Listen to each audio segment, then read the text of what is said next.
Hello again, everybody, and welcome to an early edition of the Jim Cornette Experience. You may not hear it early, but we're doing it early. And today, we're going to decide, was Raw more rotten than Dynamite was disastrous? And joining me in this and so much more, hopefully not, Hawaiian Brian, the podcasting lion, the king of the Arcadian Vanguard Podcast Network, Mr. Co-host to you. He's the earliest bird that gets the biggest worm. The great Brian Last, everybody. Aloha, Jim. A pleasure to be here once again. A pleasure to have multiple gardeners apparently in the background here with me. It's a buzzing of sounds. I can't even tell where they're coming from. Truth. Tell the truth. What? Come clean. Tell the truth. You got wiped out in that big stock market fiasco, that buggy whip manufacturing company that you invested in. And you have now taken a job with the people that used to be your gardeners, and you travel with them. What are you having cut and trimmed on such a regular basis? Well, no, you were right. I'm now traveling with the gardeners. As they drive around, I sit on top of the truck with a bullhorn, and I announce their arrival wherever we go. I'm traveling with the gardeners. I'm detecting some bullhorning in there. It's not... We're on the road together, me and the gardeners. Oh, I wish you and me were like Hope and Crosby on the road to somewhere. I don't know where this show is going. We're making good time, folks, but we're hopelessly lost. This program is being recorded a lot earlier than the experience usually is, and just, it feels like literally moments after we finished recording the drive-through, but that was just a touch over 24 hours ago. I feel like we just hung up because we have various scheduling conflicts amongst both of the north and south connection here. You know, this weekend's Thunder over Louisville, and it's going to be a shitty day apparently. And also we have editing minions in the Arcadian Vanguard. I wouldn't say minions. Well, they're all minions. Let's face it. The only people irreplaceable around here are you or me. Kippelman, we could fucking find somebody down on Skid Row, drag him in. Stop that. That's not true at all. He's a very talented guy. You could shave a donkey's ass and teach him to walk backwards. You'd have another Kippelman. What's your problem? I disagree completely. There's editing. There's editing issues with the staff. There's things going on up there. I think you're going to a rebar mitzvah, aren't you, this weekend? I wish I had a quick answer for that. Yes, I am, in fact. Work on that and come back to me with it later on. We'll stick it in when we get the editors back on schedule. But it is so. Therefore, what we're doing today is we're attacking the immediacy, if you will. We're going to be slappy because we've done literally 10 hours this in the last 4 days. We're going to be tackling the immediacy of the programming from both AEW and WWE this week on Raw and Dynamite. We've got a couple of people to recognize, a couple of things to talk about. And this is going to be pumped out, much like a impacted septic tank, pumped out to the public as quickly as we can so they might get an early program. But at the very least, we're right on top of these things that have happened.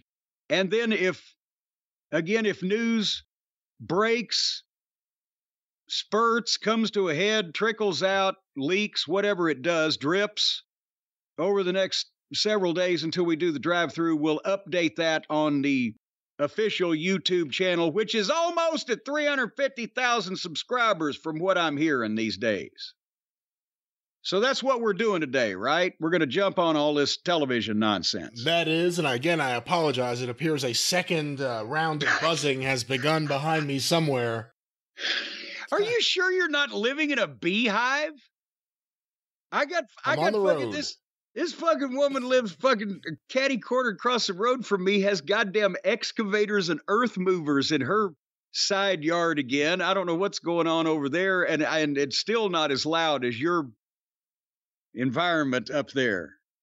The sound, it's the acoustics of the area. The sound bounces off the valley and the rises acoustics up. Yes.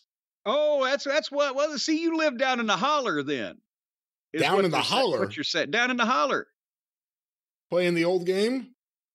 No, you don't understand. See, a lot of people think that down in the country, down in the mountains, that the hollows are called hollers because people have a southern accent. But no, it's actually if you lived on one side of the holler, from the other side of the holler, you had to holler to your neighbors. You hollered across the holler and they could hear you. See? Don't you see? I'm sorry, I'm distracted. The buzzing is it's out of control. It's out of control. I don't hear anything. Ladies and gentlemen, can you write in and tell Brian Lass that the buzzing is in his head? Is the buzzing telling you to do anything? Is it articulating anything, any instructions for you, any compulsions that it might be giving you? It says, let Brit go. That's what it keeps saying. Let Brit go. Woo, boy. Sorry to bring up one of the highlights. You said we have so many things to stay on top of and talk about, and then I thought, like what? Let her go. Let my people go. Well, before we get into all that, and I must, we've got to talk about a topic that's actually gotten, hot and popular here. Well, not popular, but hot, well discussed. It's a sad topic, but Reggie's Corner is becoming a thing. A hot topic. A hot topic. That hot topic of animal death. Well, see, now you're just twisting. Well, maybe you're not twisting the whole reason that Reggie's Corner became a thing. But so the point is nobody wishes to have to be a part of Reggie's Corner, but now that it has become a thing to pay tribute to some people's loyal, trusted, loved companions, they're writing in, and I must admit, I'm behind on emails because of the big sale at Cornette's Collectibles. We'll talk about that in a moment.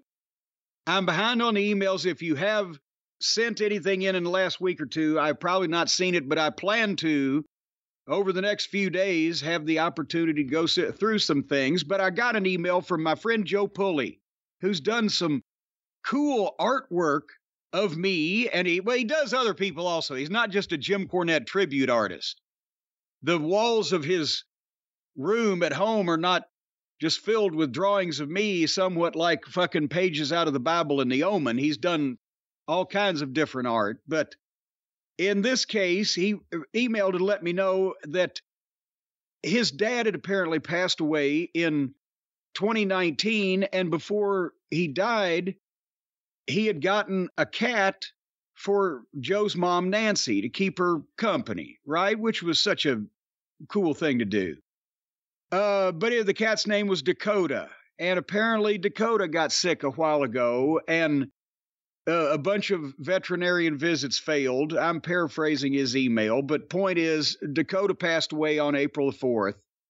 And Joe thought that it would make Mama Nancy's day just to have Dakota be mentioned as part of Reggie's Corner and become famous on the show. So I wanted to do that for Joe. And obviously we're sorry about Dakota and the whole circumstances around the issue.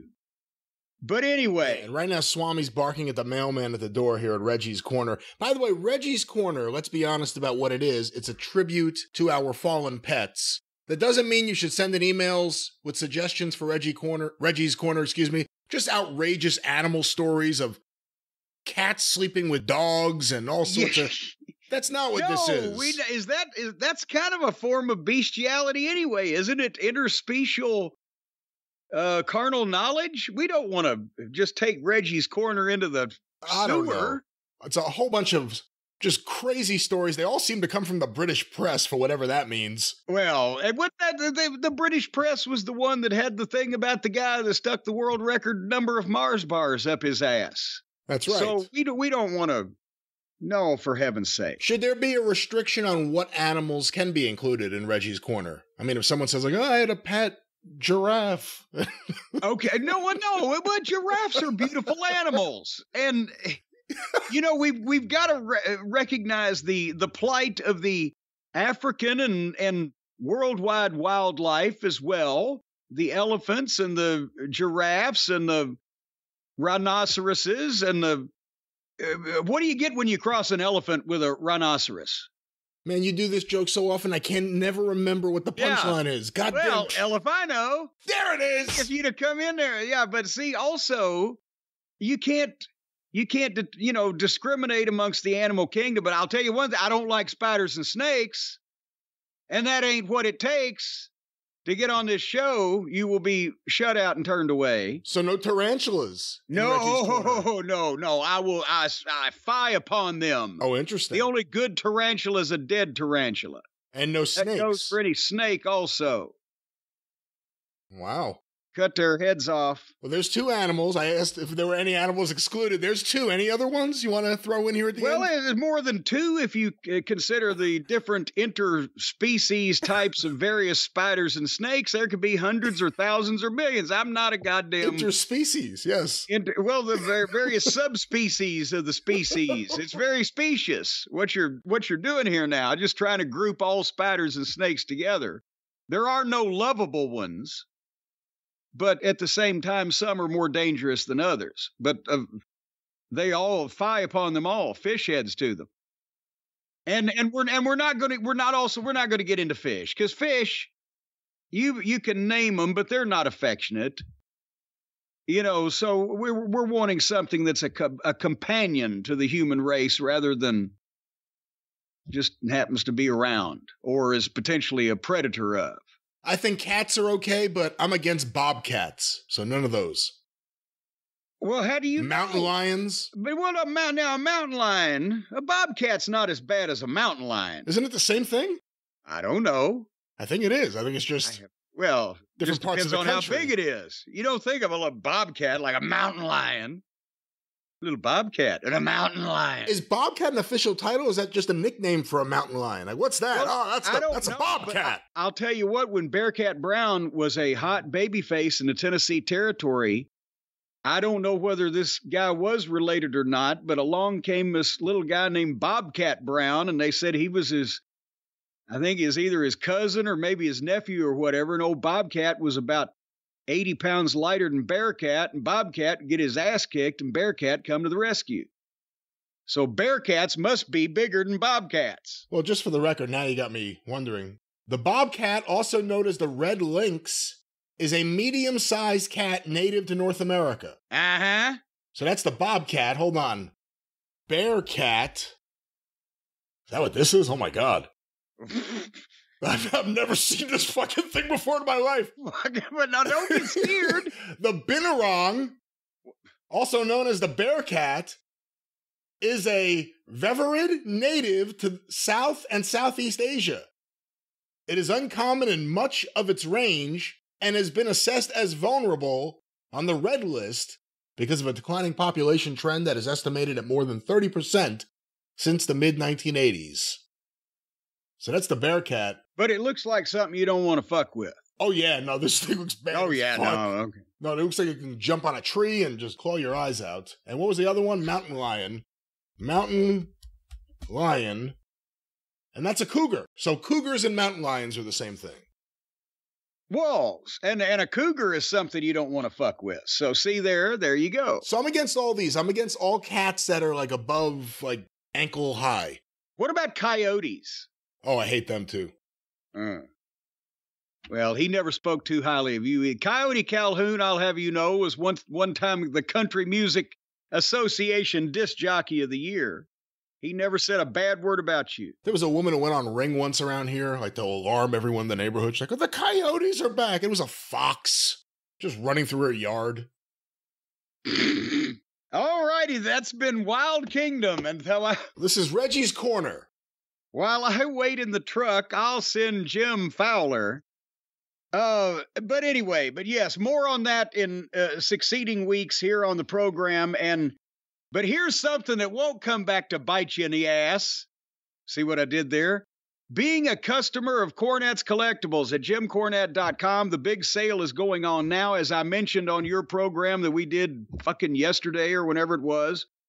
We've sold over 600 of the breast cancer pink and black action figures. So that's $6,000 to the American Cancer Society, plus jacked up Jeremy Bagley's fundraising efforts and kick in. John Fell is kicking in some amount of money that I don't have in front of me. and so many others. And as I said, we're going to be doing the accounting on that, make the contribution at the end of the month. If they last that long, we may sell the other less than 400 by the time that happens.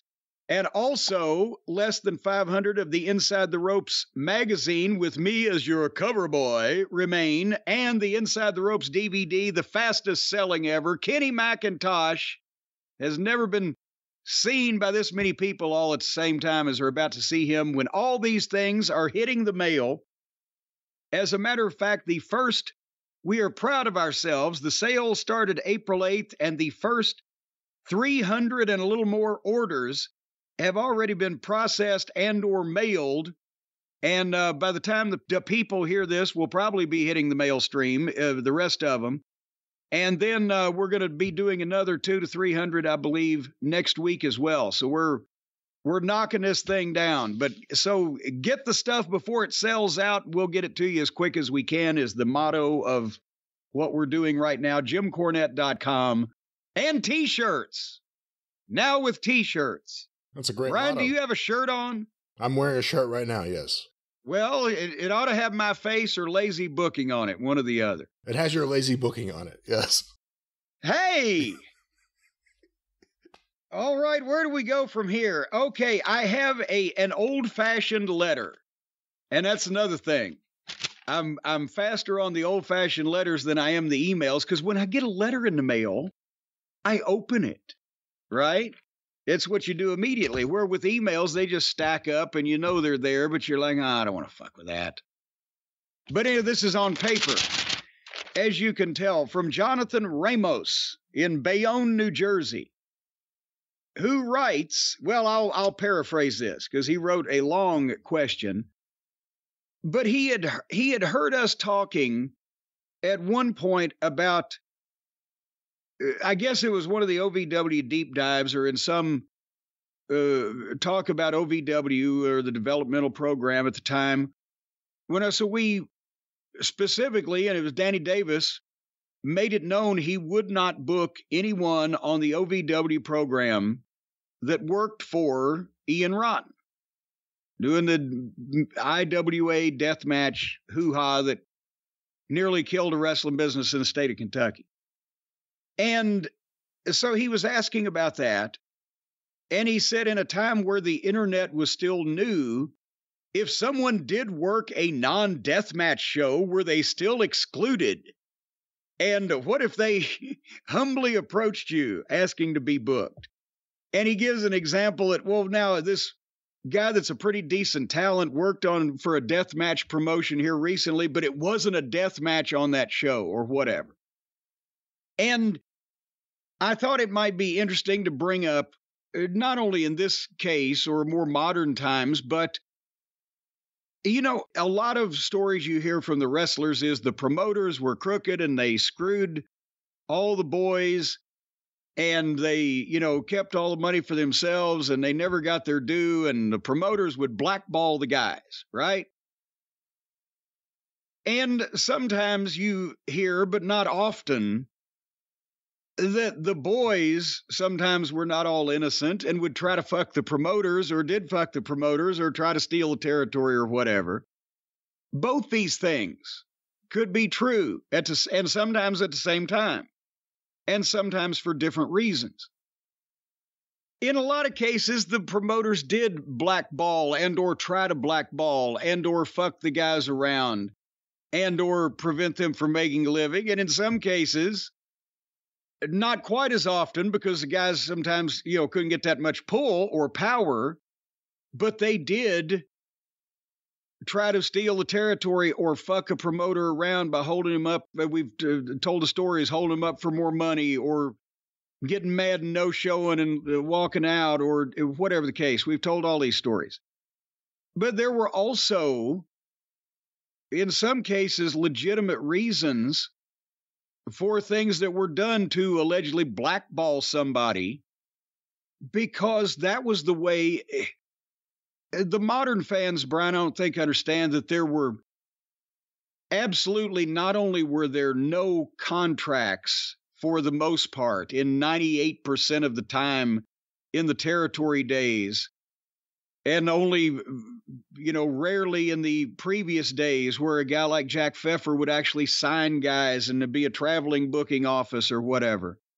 But there were no contracts. There were no written agreements. There were no guarantees until a wrestler got either in the office as part of either by buying a piece of the office or by being given a piece because he was a big draw, Lawler in Memphis, Jack Briscoe in Atlanta in the war, blah, blah, blah.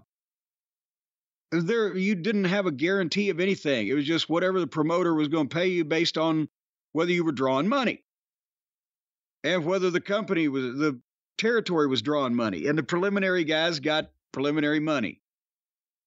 And in some cases, for example, with OVW on a smaller scale, Danny Davis made the decision because this other promotion had gotten such a bad reputation, was doing all the blood and the violence and the bullshit and being called before the commission and getting kicked out of buildings. If you're trying to run a promotion that doesn't do that shit and want to be clear of heat with the government and the commission and regulation and be left alone, blah, blah, blah, and because you want to have a distinct identity for your company and your territory or your promotion, you don't want to just advertise the same guys that they see on this other show in other parts of town or the same market. So there's no clear distinction. And this is what's been lost with independent wrestling over the last, 25 or 30 years since it's become a big thing, especially in the Northeast, is independent promotions book guys that work every fucking where, even in the same market for multiple other promoters. That was not allowed for various reasons. If you were a successful company, a successful territory that had TV somewhere, and you brought a guy in and he got over fairly good for you and you made a name for him on your television, and then some outlaw promotion starts trying to move into the territory and that guy goes to work for the Outlaws, then it confuses the fans who didn't live their lives then on the internet because there was none. And by the same token, you don't want to reward the guys who do work for outlaw promotions by giving them jobs later on, either in the same territory or if it's the next door territory. Somebody that worked against, for example, when they worked for All South, for Ann Gunkel in Atlanta, those guys knew that they weren't going to fucking easily just go up and work for Jim Crockett in Charlotte because he was an NWA member, just like the established NWA office. Hey, remember in the 90s, you couldn't work for ECW and Dennis Carluzzo. Exactly. Across the river. And for various reasons and various times, you didn't want to use talent. You didn't want to encourage talent to work for outlaws or to work for people in your territory against you by then giving them a job. And theoretically, if you were connected, like if you were members of the NWA, you would call all those promoters and say, this fucking guy's working for these outlaws that are running against me. Or this guy is doing, in the more modern instance, this guy is doing garbage matches that's getting heat on the entire business of pro wrestling in a state with commission and the regulatory agencies. And we're going to make it known that anybody that wants to work for the more successful, established a company where you could have a bright future by being trained and going to the WWE or whatever the fuck, or instead you're going to work in this fucking roller rink over here, slicing yourself up, and you're not going to get that opportunity. And that was to the point why that until CM Punk got signed by the WWE, he never was ever considered to be booked in OVW because he had worked for Ian Rodden. So it's not like we were excluding, it was just a rule that Danny made, and rightfully so. It wasn't like we were excluding specific talents because they were all the shits, which was most of Ian's crew. It had to be a fucking rule. And conversely, how many times and how many territories did Bob Roop try to steal when he was 2. when he was established in very quick succession? What was it, like in a 2 or 3 year period? It was 78 and 79. Okay. When he established himself as a talent and was entrusted with either being on top or having a good booking mind and doing some of the booking, and then plotted to steal the territories out from under the promoter because he said they were crooked. He took the job from the crooked people and then tried to steal their promotion that they apparently made with crooked money. Well, again, in San Francisco was Roy Shire. And the thing was, oh, look at him. He's disgusting. He's awful. Everyone hated him. Yes, so we must steal from him. But even he had stooges, and someone turned that plan in. And then he went, and somehow Ron Fuller after that made him the booker. And then when Ron Fuller was busy having a good time down in Alabama, opening that up, Roop was like, hey, why don't we just take Knoxville?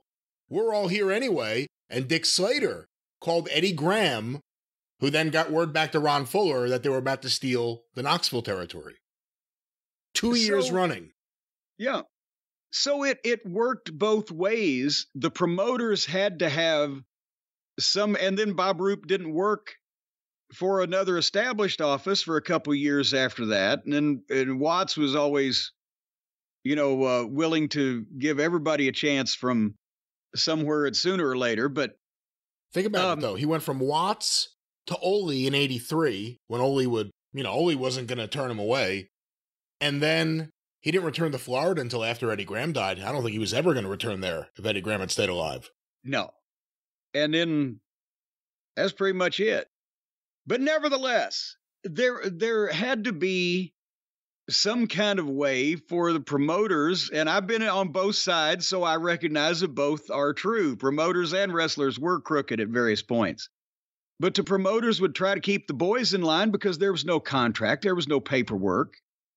And a guy could come in, and if he got over, there was always the threat that he was going to steal something or muscle himself into a piece, which is why that only, in most territories, only people that were really trusted got to that level. But, at the same time, you needed to keep the boys in line, and there had to be the recourse to keeping the promoters in line was when there was so many of them.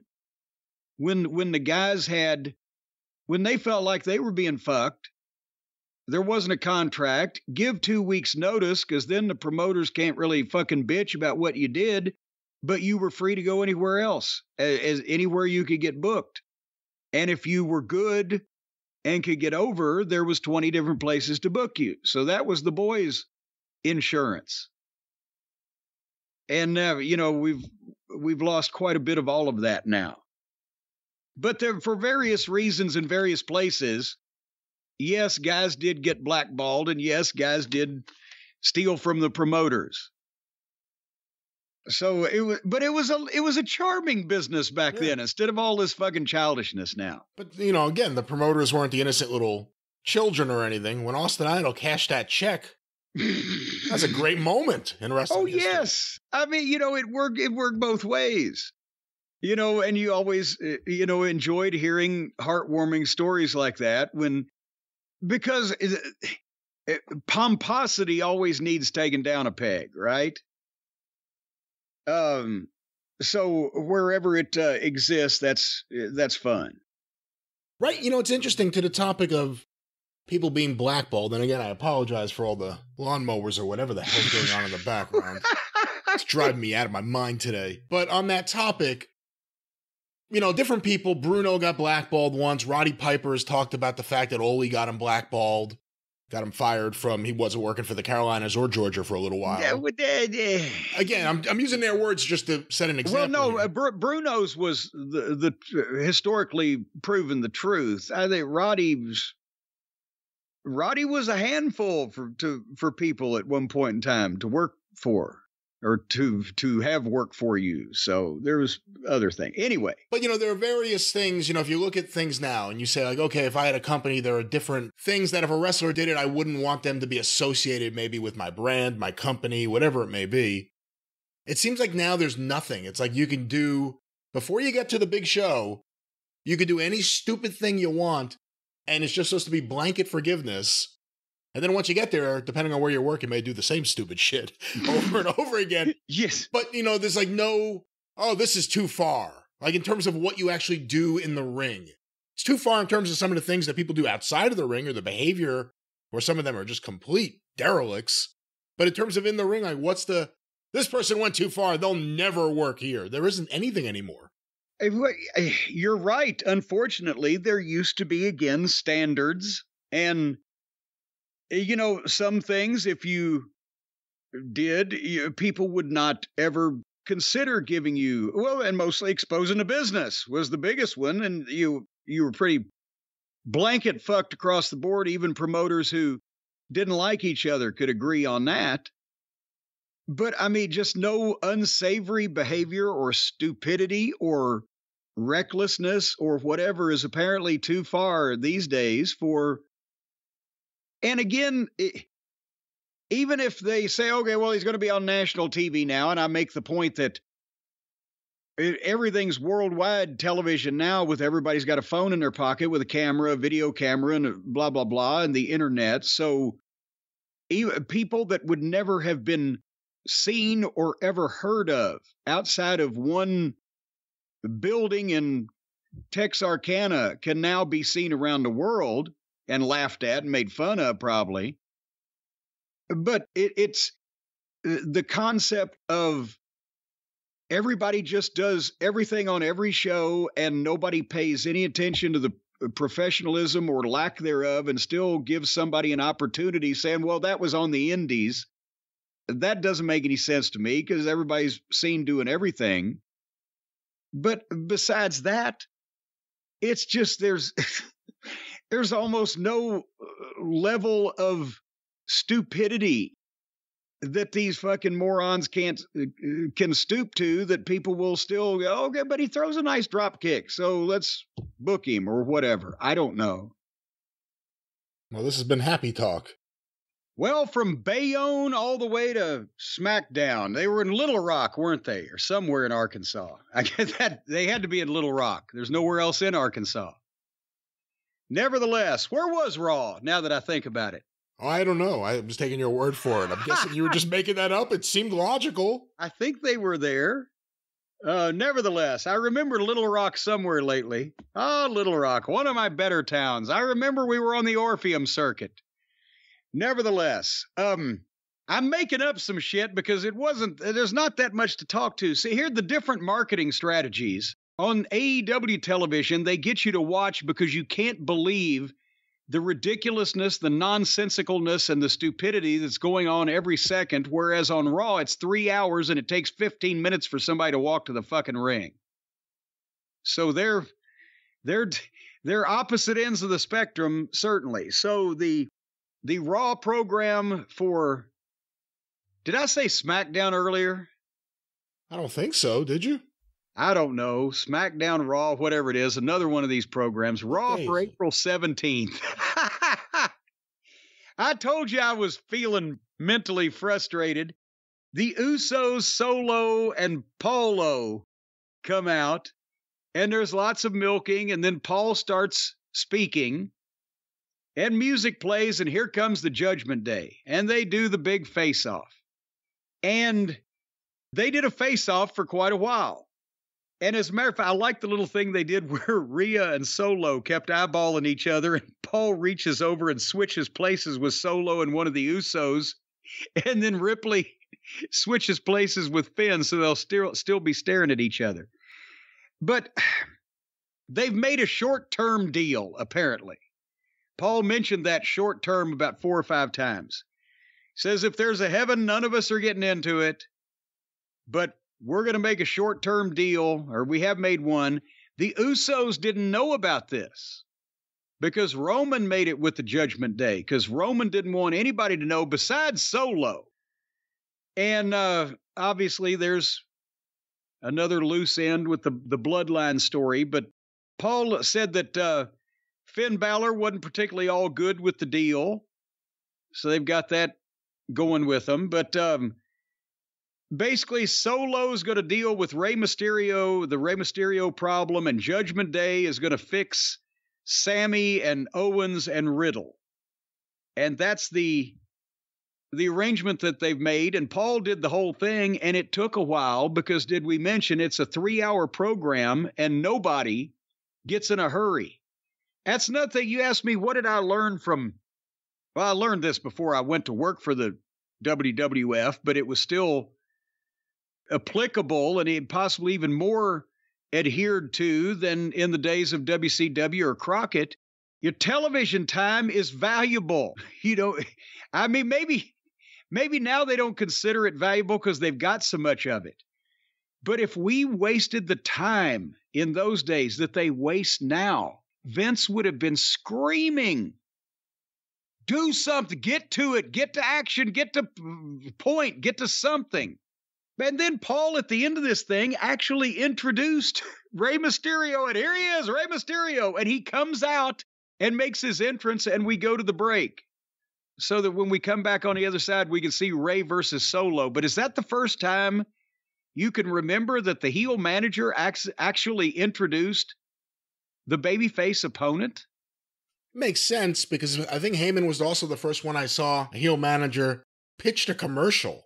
Remember one time he was in the middle of the ring with like Roman Reigns on SmackDown? He's like, and we'll be right back after this. And it went to commercial.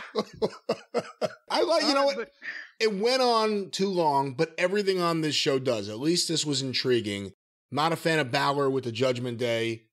I think it becomes more and more obvious that there's something there, especially Priest, who's really stepped it up. He seems more and more like a top guy lately. It's the way he's been dressing, the way he's been acting. Rhea has never seemed like more of a star, and she's great. And Dominic's the perfect little shit heel. There was so much intrigue about them and the Usos and Solo squaring off. They need to do something new with them. So it's intriguing knowing that nothing ever stops at the end of the episode to think what could be coming in the future between potentially the Bloodline, whatever that is, and the Judgment Day, if anything. Potentially, allegedly. But anyway, then we get the match. 17 minutes into the program, the bell rings to start the first match, and it's Rey Mysterio against Solo Sikoa. And Solo mostly beats Rey up for about 4 minutes or so, and then they both take a bump over the top rope, and that's the sign we go to the break. It's the pattern. And we come back.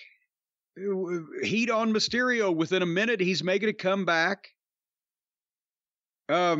Solo hits a big Samoan drop out of nowhere, gets a 2 count, but then Rey comes back later on, hits a 619 and a splash, gets a 2 count. And he goes for another 619. Here's the Usos, but the Lucha suits jump them. It's the same people. They have a fight on the floor. Rey hits the 619 again, but misses a splash, and Solo hits the spike 1, 2, 3. And Solo wins, and then the heels get more heat.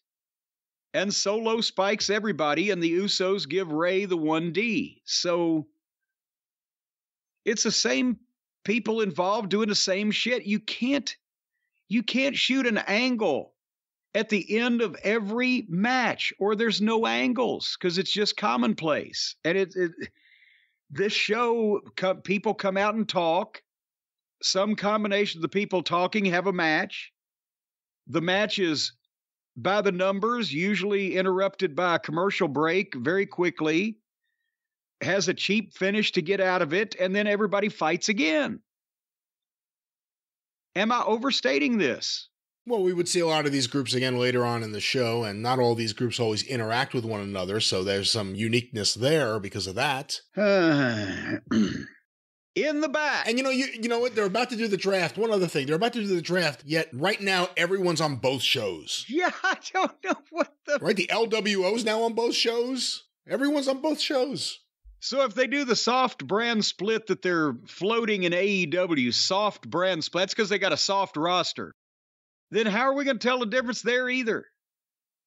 Because they don't have enough guys to fucking not have everybody on their shows, and the WWE does, but they don't use the majority of people that they have. And some of them they shouldn't use. As I mentioned in the back, Adam Pearce back there having to suffer the presence of Model Girl, Fat Otis, and Shoosh Boy And if I was the USA Network, I think I would have a serious talk about the money I was paying just for segments like this. What is this for?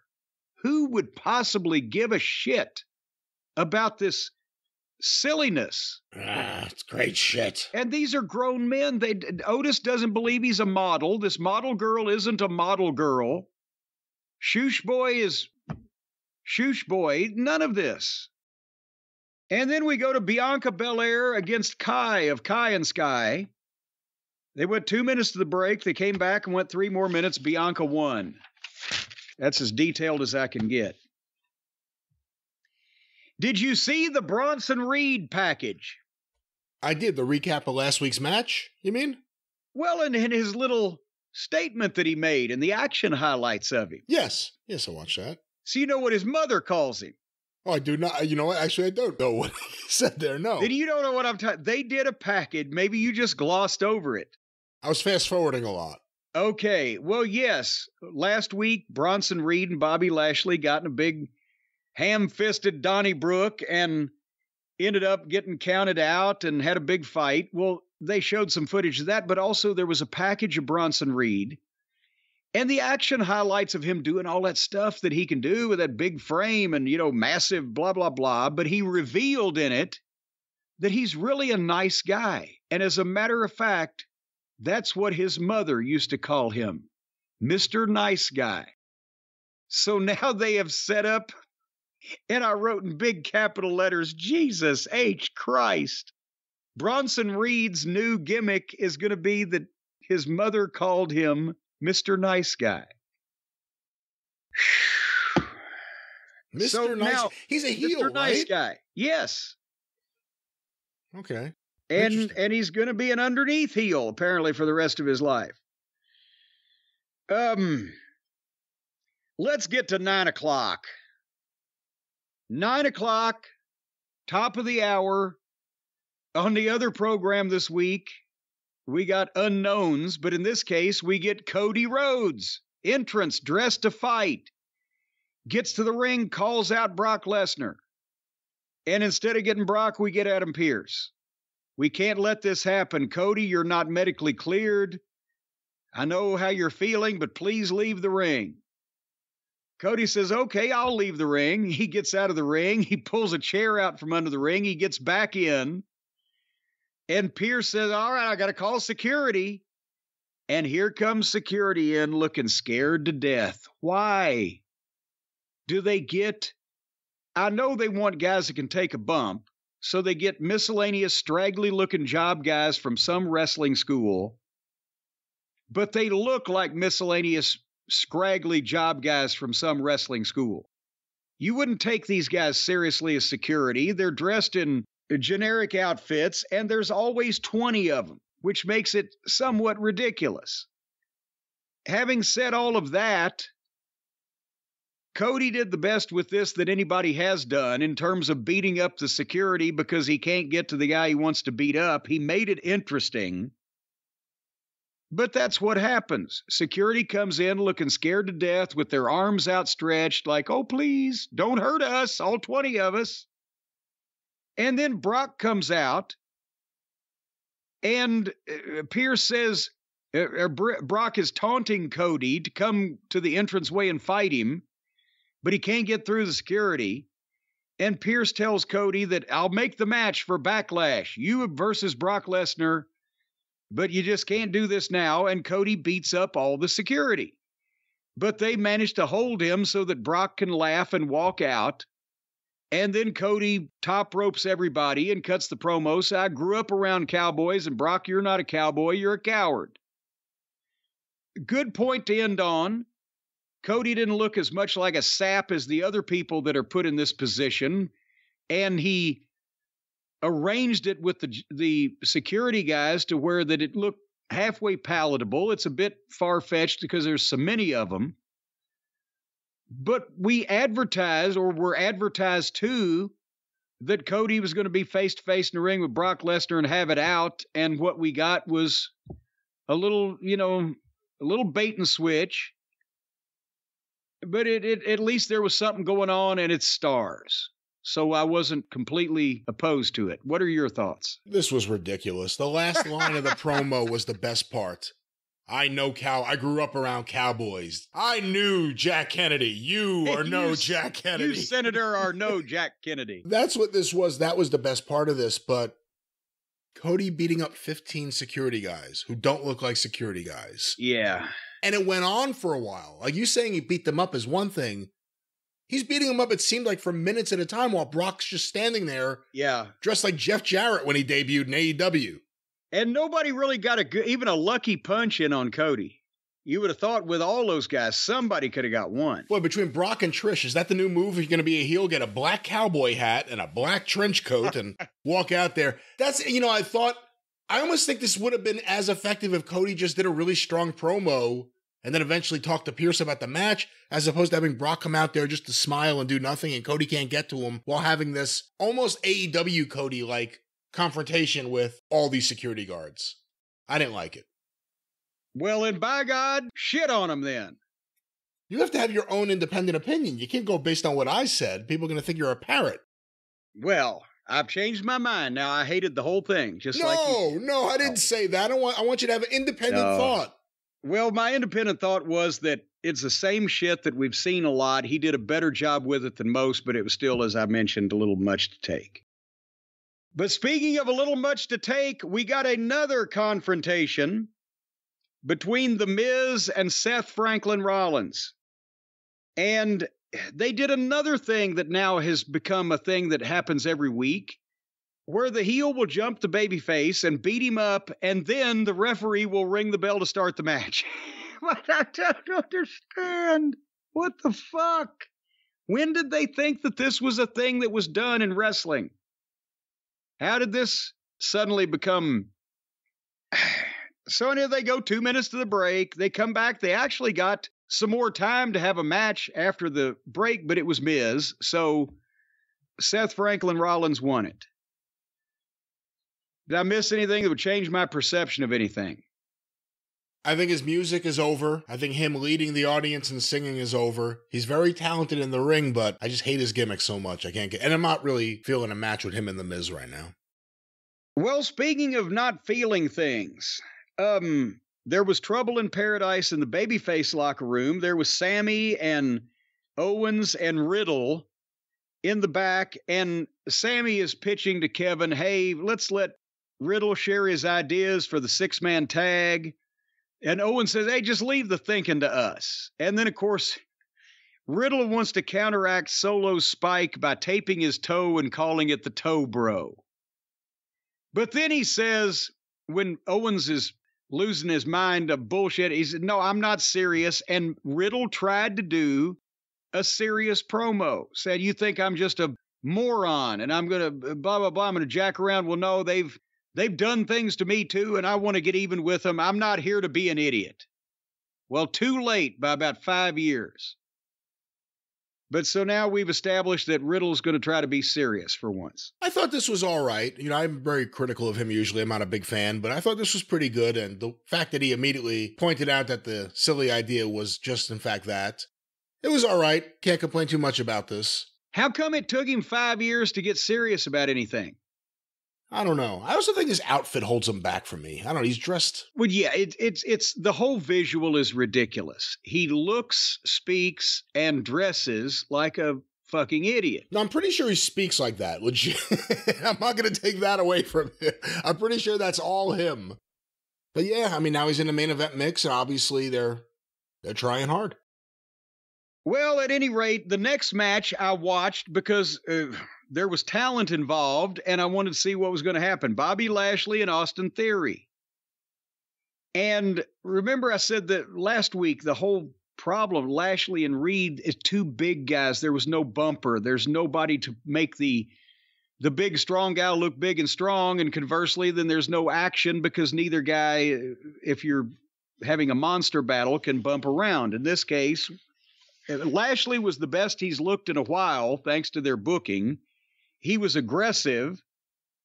It looked good because Theory can move.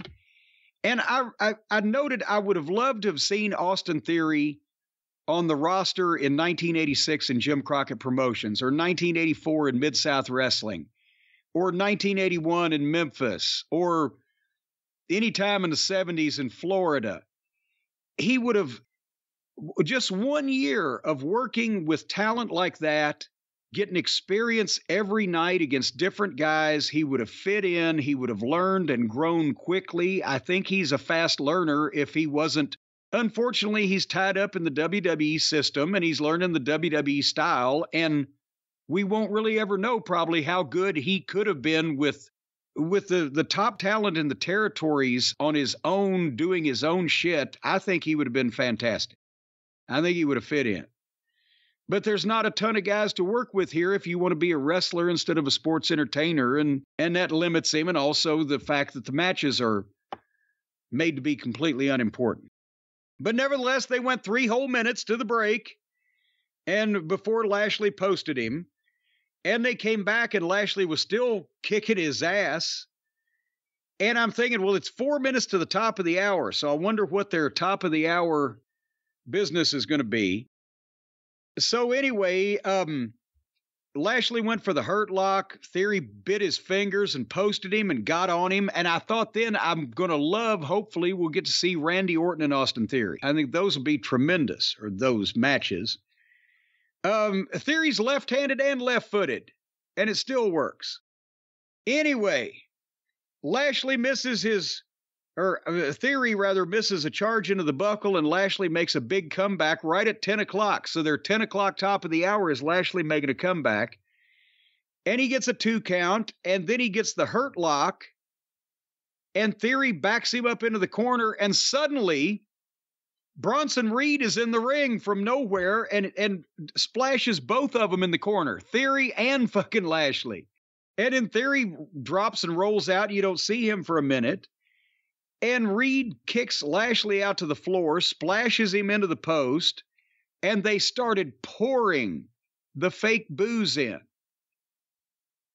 And you could tell the people were kind of like, And then Lashley started a comeback and went to get the hurt lock on Reed again, and that's when Theory reappears and drop kicks him and then disappears again.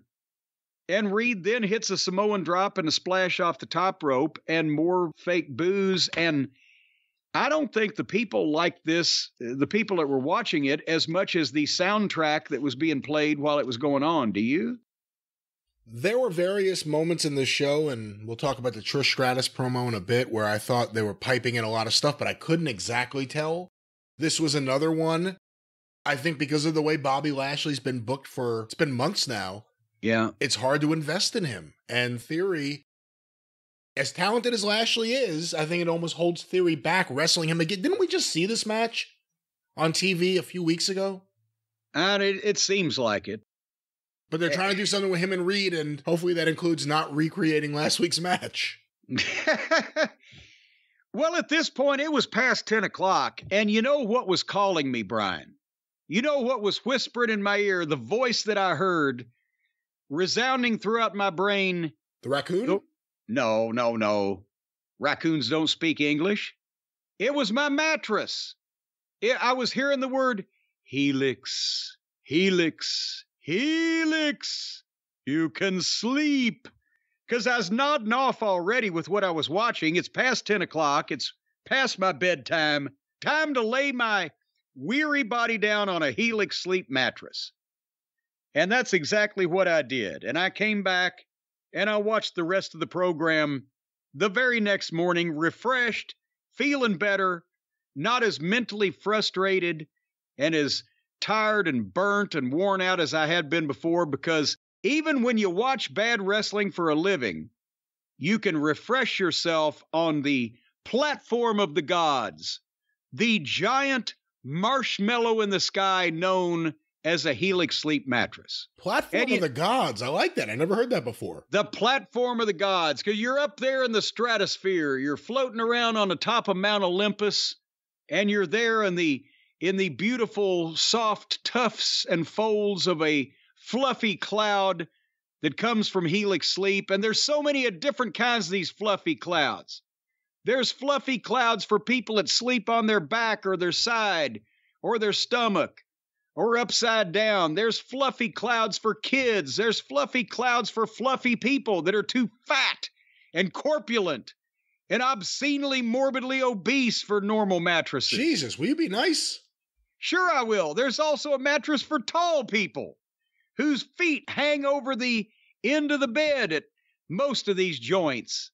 And there's also mattresses that cool you down, heat you up, and everything in between. Why, they even have mattresses, well, they'll just rub you with tiny little fingers implanted in the mattress. They'll rub up and down your private parts from one side to the other while you're asleep, and you'll never even know it except for the stain when you wake up in the morning.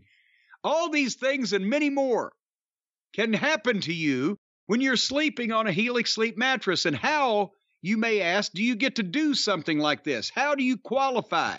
How do you earn the right to sleep on the most comfortable mattress surface in history? And the answer is quite simple. You go to helixsleep.com and you answer some questions. And now this is going to be a tough questioning. They're going to put a spotlight in your eyes. They're going to say, where did you sleep on the night of August 5th? And if you don't have a good answer, they're going to lock you up for 30 years.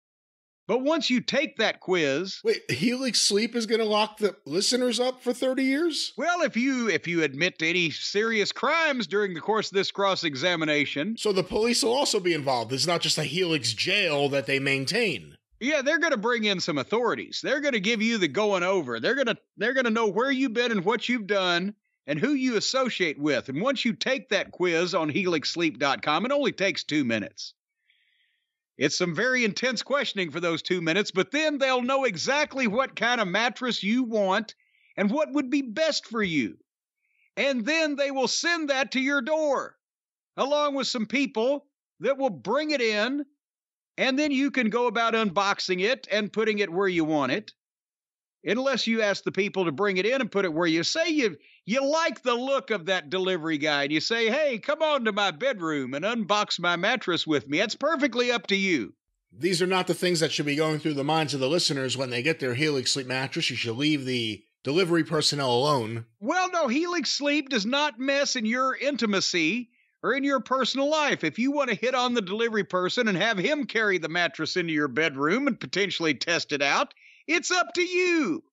No, it's not up to you. That's not an offer. That's not something offered by Helix Sleep. It's up to you, and it's up to the delivery person. It's up to the two consenting adults involved. Helix will not get involved in this. They've sent the mattress. Their hands are clean now. Ladies and gentlemen, anyone associated with this show, don't proposition them for sex if they're delivering an item to your house. Well, then nobody associated with the show is going to deliver the item. It's going to be somebody associated with Helix and or the shipping department or service that they use to ship the mattress to you. But if they're over 18 and you're over 18, you could ask them to bump uglies on your brand new mattress. Anyway, Helix also supports. What happens when like a John Fell orders a mattress? You say, I mean, you're not thinking of this out. Clearly, it's but John's a married man, so it'd have to be a female delivering the mattress because we know that he's not bi-coastal like that. We know that. But nevertheless, Helix supports the military, the first responders, teachers, and students, but only students over the age of 18 if they're going to be having any hanky-panky when they come to the door. You're not going to be having hanky-panky at the door. Let people deliver. People will be delivering these mattresses. Close the door. You don't want to do that out in public. Unlike a lot of mattress companies out there, Helix owns its own manufacturing facility. And each mattress is made in the USA by a team of skilled manufacturers who have been sentenced by the court to perform this type of work. No. For a certain period of time. There's no period. It's just open-ended. They have to do this for the rest of their life. There are no court orders. That is a promise. Is there any good behavior parole? One thing we could promise you is no court orders, ladies and gentlemen. Well, you won't get one, but the people who make it, they've been put there specifically for that. Because no, they haven't. No. They're a court-mandated mattress makers. Who? The Helix Court? The same people that control the Helix jail? Yes. They've got a whole system. If they get you from start to finish, you ought to see the judge. Anyway, is there anything worse than going to a mattress store and laying down on a mattress that you know hundreds of people have tried out before you, but none of them are still there, just their residue? You don't even get to lay down next to some stranger and possibly get acquainted. Just their residue is there. You don't want to do that. You order these things, they come brand new to your door. Nobody's laid on these things until you and or your delivery personnel break them in. Anyway, right now you can go to helixsleep.com/JCE because they're offering up to 20% off all the mattress orders and 2 free pillows. So you can prop something up under your head or potentially underneath your back. You know, any position you want to be in, you can take these pillows and just jam them under you, and it'll prop you up in a particular location. 20% off and 2 free pillows for our listeners if you go to helixsleep.com/JCE right now. Better sleep starts right now with Helix, or sometimes right after you've had aggressive intimate relations. Then you'll go to sleep. You can do all these things on a Helix mattress, sometimes with people that you know personally. Hopefully every time with people you know personally, but Helix Sleep may be a good way to go to sleep. Raw may not always be a good way to go to sleep. Well, we're going back to Raw, aren't we? Trish Stratus in the ring for a promo, taking credit for single-handedly changing the women's division. It was a joke before her, is what she says. Brian, I've never paid attention to Trish Stratus's. Clearly you haven't. I've never paid attention to Trish Stratus's promos because she was well before we actually started watching this stuff and talking about it on the air here. Was this it, or was she rusty? I mean, this is kind of it for heel Trish Stratus. I thought this was an okay promo for what it was. Again, it's, you know, the lights go down and the dramatic WWE reading starts. She's kind of standing the same way and talking the same way as everybody else does. It reminded me of if somebody was running a training camp and wanted the talent to do an audition promo in the style of WWE. That's what I zoned out. She talked a while and people whatted her a few times and she was finished talking and she walked out. It was a recitation of prepared material. Question is she any better at this ever, or is this where it is? Well, again, her argument was that, you know, everything started because of her. Everyone should be giving credit to her. She's right in one sense. She was like the first of like the super hot women that wrestling all of a sudden had that started to wrestle and was okay at it. In that way, she's exactly right. So now okay is the bar that we have to strive for. Well, she was really good in her time, but you go back and you watch some of those things now, maybe they're a little sloppier than you remember or anything, but she was good, but it is a different world now. Were they piping in booze during the promo? I don't know. I wish I'd have had a glass.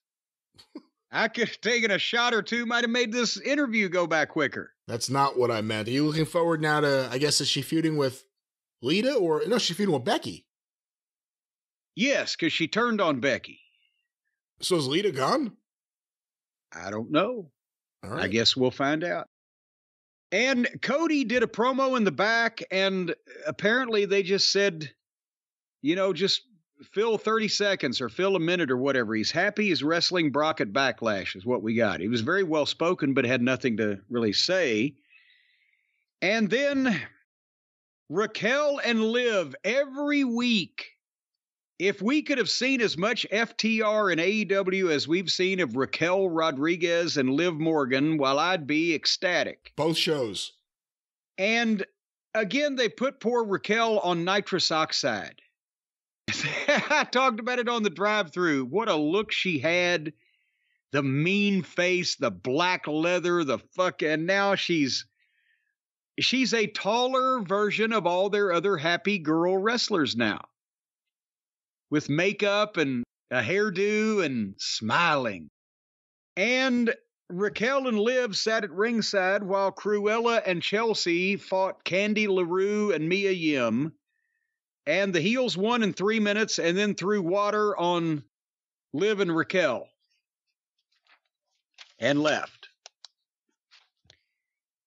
Did I miss anything? I missed it too.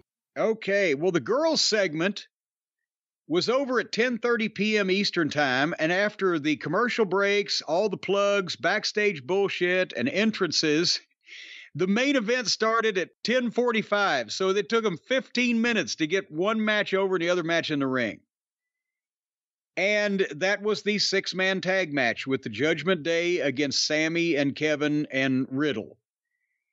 And again, it by the time they ring the bell, they've got 12 minutes left because they're always going to end up a couple minutes early so we can see what happens and there'll be a little fallout. And they're going to take a break in the middle of that. So we've sat through a 3-hour program to get usually about fucking 9 minutes of the main event on the air. And it was a match.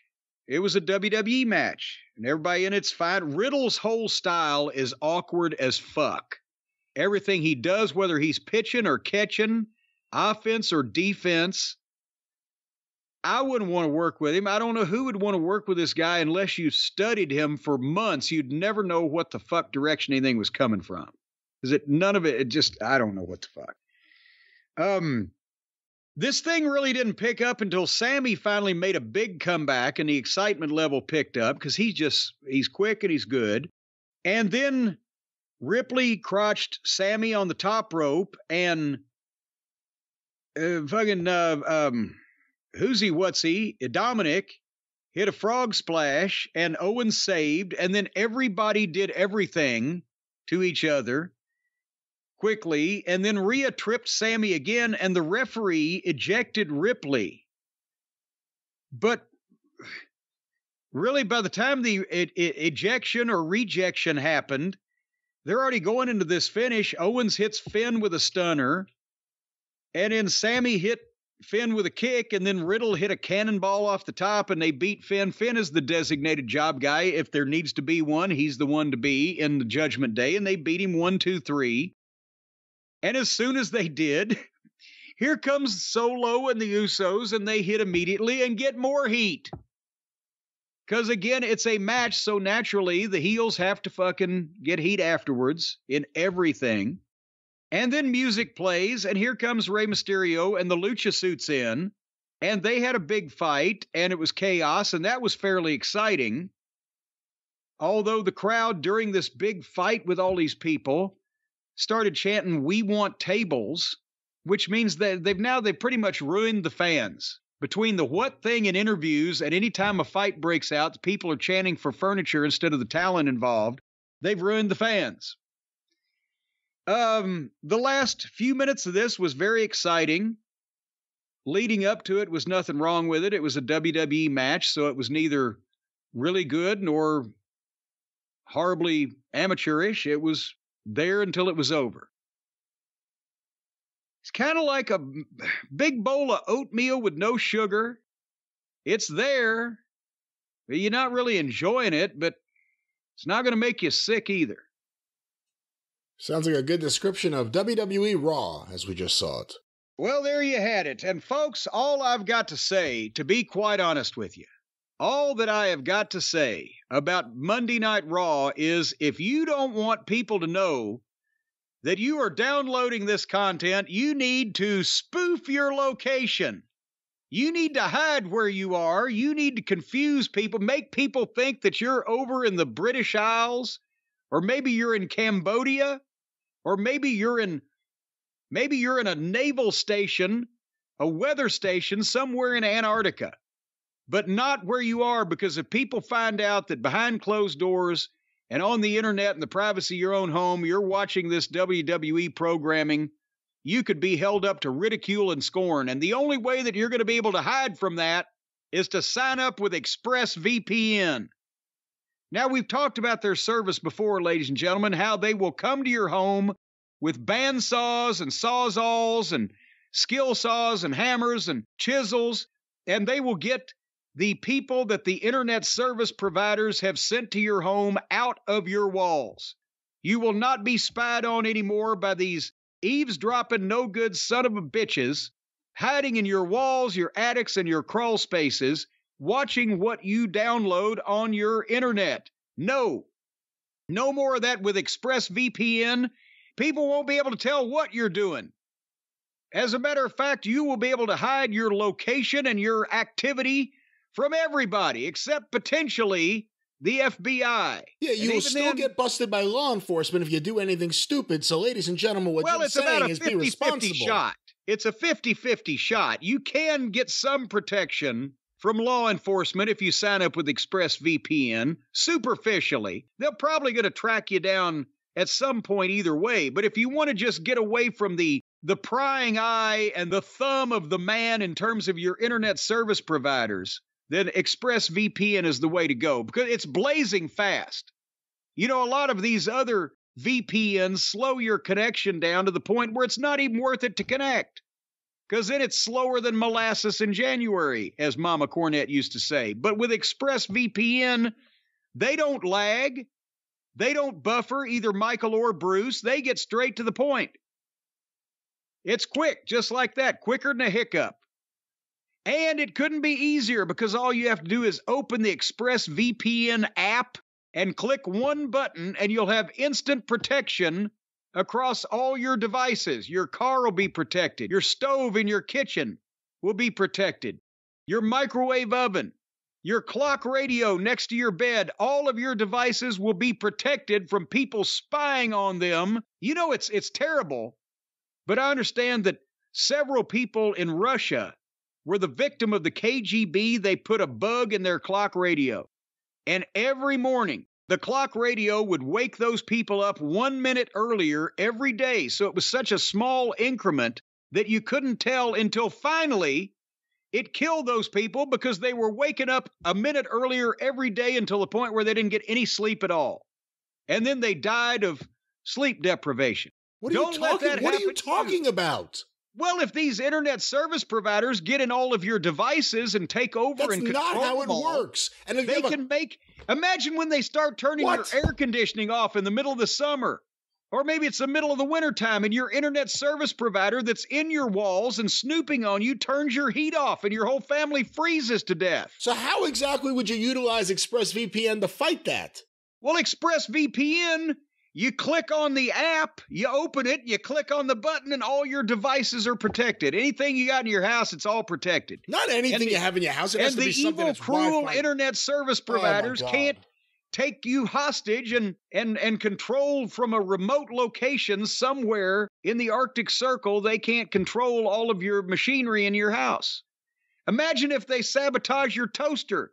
You won't be able to have a fucking sandwich. You would need a smart toaster for that to be what happened. ExpressVPN.com/JCE. That's the place you get extra 3 months of ExpressVPN service for free. So that means 3 more months of these nosy, snoopy, overreaching internet service providers not knowing what wholesome family activities you're into on the internet. It's none of their business. That's right. If you want to look up Shirley Temple's filmography, they shouldn't know about it. If you want to look up how to make a Shirley Temple, they shouldn't know about it. They have no business snooping into your Shirley Temple fandom. So right now, if you'd like sunshine, lollipops, rainbows, and waterfalls on your internet without the internet service provider knowing that you're into sunshine, lollipops, rainbows, and waterfalls, ExpressVPN.com/JCE, 3 extra months of service, absolutely free. You can't live without it. You can't do without it. You got to get on it right now.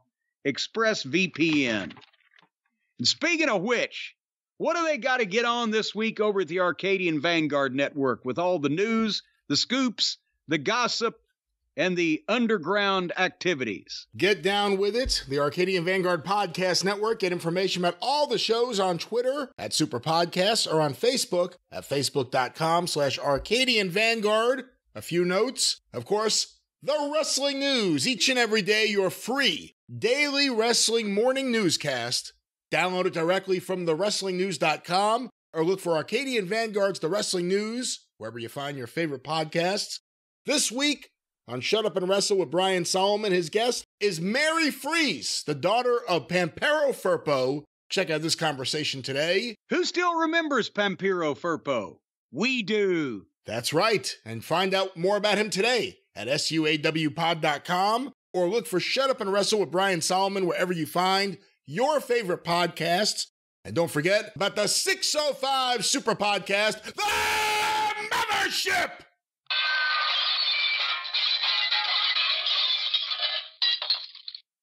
Go through the archive today at 605pod.com, available wherever you find your favorite podcasts. The Mothership. All right, as it appears now, a B-52 bomber is landing in Brian Last's backyard. What is going on? We will now go to, what are you now in the Air Force? I'm not sure what's happening. You're saying that it's not entirely outrageous at this point. It's so loud back there. The Thunder over Louisville air show is not till this weekend. Are the planes leaving LaGuardia or? I think they're doing a practice round back there, maybe. Good heavens! What was the old before they renamed it Kennedy? What was the name of that airport? Idlewild. Idlewild. Don't you know Car 54? Right. Yes. Well, hold on. There's a holdup in the Bronx. There's a holdup in the Bronx. Brooklyn's broken out in fights. There's a traffic jam in Harlem that's backed up to Jackson Heights. There's a scout troop short a child. Cruise ships due at Idlewild. Car 54, where are you? Where are you? I couldn't get the first line. God damn it. Once you get that, you get the momentum going. Get the flow, basically.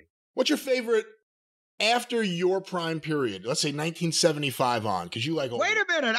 What do you mean I've been out of my prime for almost 50 years now? No, but what I mean is in terms of this... I did a lot of prime shit after my prime, apparently. In terms of the theme songs you seem to like, it's primetime stuff from the 60s more than the 70s, let alone the late 70s, early 80s. From that period of time, from the late 70s into the 80s, any favorite TV themes? Well, now that you've just hit me with that question cold, I'm completely blank because I'm mentally burnt and fucking energetically frustrated to begin with. But no, I like 70s TV show themes also, for heaven's sake. You like Three's Company? Not just the 60s. Three's Company? All in the Family.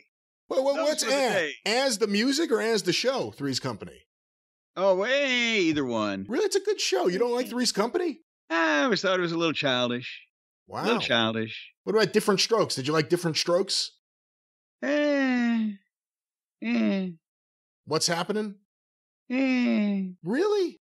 I love these shows. Good. What's Happening was not Good Times or the Jeffersons. No, exactly. It was better. Oh, come on. I loved What's Happening. That was better. No. Are you out of your mind? I'm not out of my mind. For George alone, much less Bentley, much less fucking George, did I mention? Yeah, you mentioned George. And yes. Bentley. I'm talking Raj and Rerun. Well, Rerun was better in the lockers. That's right. He was one of the lockers. There you see there. Jimmy Scooby-Doo. That was another one. Awesome. Tony Basil. Speaking of Scooby-Doo, should we talk about All Elite Scooby-Doo? All Elite Scooby-Doo? What a transition. That's amazing. Let's talk about All Elite Scooby-Doo this week. We'd get there sooner or later, folks. You knew it. We had to go around our elbow to get to our wrist, as Ain't Lowland, Mama Cornette both used to say. So, AEW on April 19th. And I'm so just tired of talking about this stuff lately. I'm not going to be as caustic as I am possibly analytical. They were trying to do some things here. It's just that nobody there has actually got they have a beautiful puzzle that they've got 1,000-piece puzzle, but everybody's got different pieces of it, and nobody's interlocking their own shit. Like the lockers. Like the lockers. See, I know we're back there. And speaking of lockers, here's another guy that probably got stuffed in one when he was in high school. Jungle Boy comes out and enters and starts to talk. And before he gets 2 words out, music interrupts him, thank goodness. And here came Sammy Guevara. And he comes out and he starts to talk, and music interrupts him. And it's Darby, of course. Now we've got the 3 challenging pillars. Jungle Boy, Sammy Guevara, and Darby Allin, at least they're doing something on a weekly basis with this, even if it's wrong, as Mama Cornette used to say. I'm going to talk about some good stuff and some bad stuff. With all three of these guys in the ring, it's not a great visual when all three of them look like unkempt teenagers dressed in grubby, unwashed street clothes. It's not that everybody has to be in a suit, but they just look especially. Darby's gimmick is he's unkempt. I know that. Jungle Boy just looks like he doesn't give a shit. And Sammy could at least look like he's going out to a fucking nightclub somewhere and get away with it, but instead he looks like he's going to a skate park somewhere and getting away with it. And here's what happened, and then I'll talk about why it probably shouldn't have. Darby told Sammy that he was the least qualified of the bunch of them for a title match because while Darby and Sting treat each other as equals, Jericho doesn't treat him like an equal. He holds him back. So this is their version of a shoot interview. And Darby tells Jungle Boy that Jungle Boy had to work the least hard because he's in the California clique. And he was jealous at first of Jungle Boy, but then he realized that nothing about Jungle Boy intimidates him at all.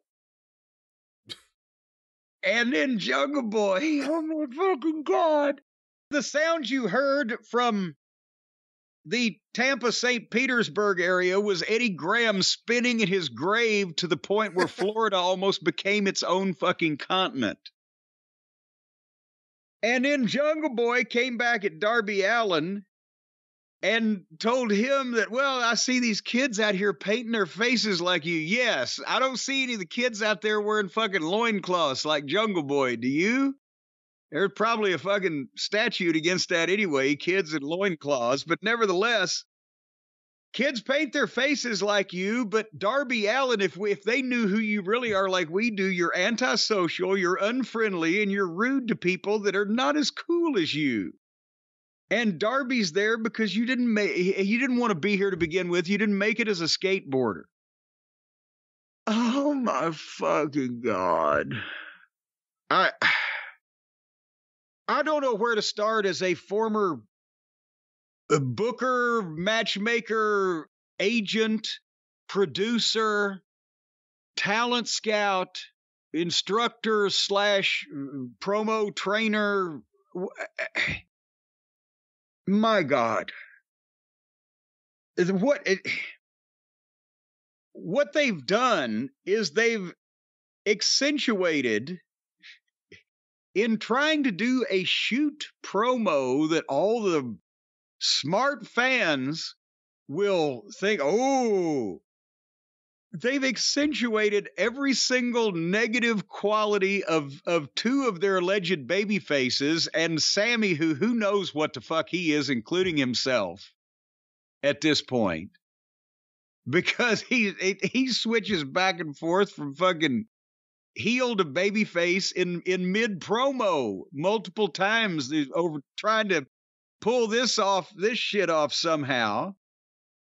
And I ain't even got to him yet speaking, but just so far. For one thing, Jungle Boy, as we've mentioned, is where Jungle Boy's going to be. And it's just, that's fine. I'm not saying set fire to him, but he shouldn't be in this picture. It's confusing the issue. And Sammy is the one least qualified for a title match for the shoot reasons that they just told us. So it should be Darby being built and programmed with a single-minded focus to fucking take MJF down for the Ric Flair kiss stealing, wheeling, dealing, and Dusty Rhodes son of a plumber everyman dichotomy that we fucking spoke of last week. But instead, they're tearing. And again, Darby, they've got something. They've got something with him. The kids paint their faces like him. He's got the charisma. He can make the fucking diving, flipping shit. He uses his body as a weapon, and he should be the one doing the majority of that in the company instead of everybody. And it'd mean even more. And you can draw money with this fucking guy. So this mid-card, at best, babyface with the personality of coleslaw, not even the vinegar kind, just the fucking prickly, tasteless white kind, says you're antisocial, you're unfriendly and rude to people, not as cool as you are, when his whole thing is wrapped up in all the kids, the uncool kids want to be the outsiders, the misfits. They want to be like this guy. Well, he don't like them if they ain't cool. And you don't like wrestling. You just did it because you flunked out as a skateboarder. I'm not sure how you fail as a skateboarder. I don't know how many job openings there are for skateboarders, but well, endorsements. Once you've become a skateboarder, where do you go to hire on to be a skateboarder?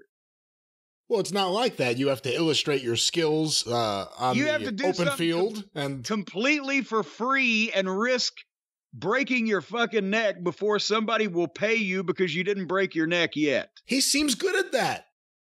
The point is, they're tearing down their only attraction with this fucking insistence on stealing a Japanese angle because there were 4 pillars in the company of New Japan in 1990, whatever, that now there have to be 4 pillars, even though this is the most fucking lopsided fucking 4-legged table I've ever seen in my life. And then Jungle Boy actually put Sammy over more than he did as a person and a wrestler than Darby Allin, but then still called him a scumbag piece of shit, and shit got bleeped. Remember, that's a theme we're going to go through the program here. And then Sammy tore down Jungle Boy and Darby because both of them were handpicked to be in their spots, and then he bitched because they weren't booked on a pay-per-view or he wasn't, and Sammy's promo was more babyface than the other guys at one point and he tried to fire up and walked away from the people he was talking to talk to the hard camera to try to get. Here's what I wrote. This is a psychological mess, not helping any of the 3. Inside, mealy-mouthed complaining. 3 guys who don't know how to verbally take care of themselves or the others, whining at each other with bad material. Your thoughts? Yes, I would agree with all that. It was utterly fascinating watching it. Darby, it seems, is getting more and more confident on the mic. Yes. And I like Darby, but I feel like everyone needs a cap of 30 seconds or 45 seconds or something. Everyone gave a long speech. Jungle Boy is not fitting in this at all to me. He gets the pop because he comes out first and people like to wave their arms to his music, and not even that many people. Usually the camera has to find people, and it's like 3 people sitting next to each other waving their arms around. And Sammy, I think, has been pretty good in this. Darby had something great going with MJF last week, so let's do this. I don't disagree with what you said before, but to make this a little bit of a bigger question, and I know I'm not the only one feeling this way because I'm now starting to see things and we're starting to get emails even about it. They did something similar to this a few weeks back with all 4 of them in the ring. A few weeks back, maybe a month back, I don't know. Now this.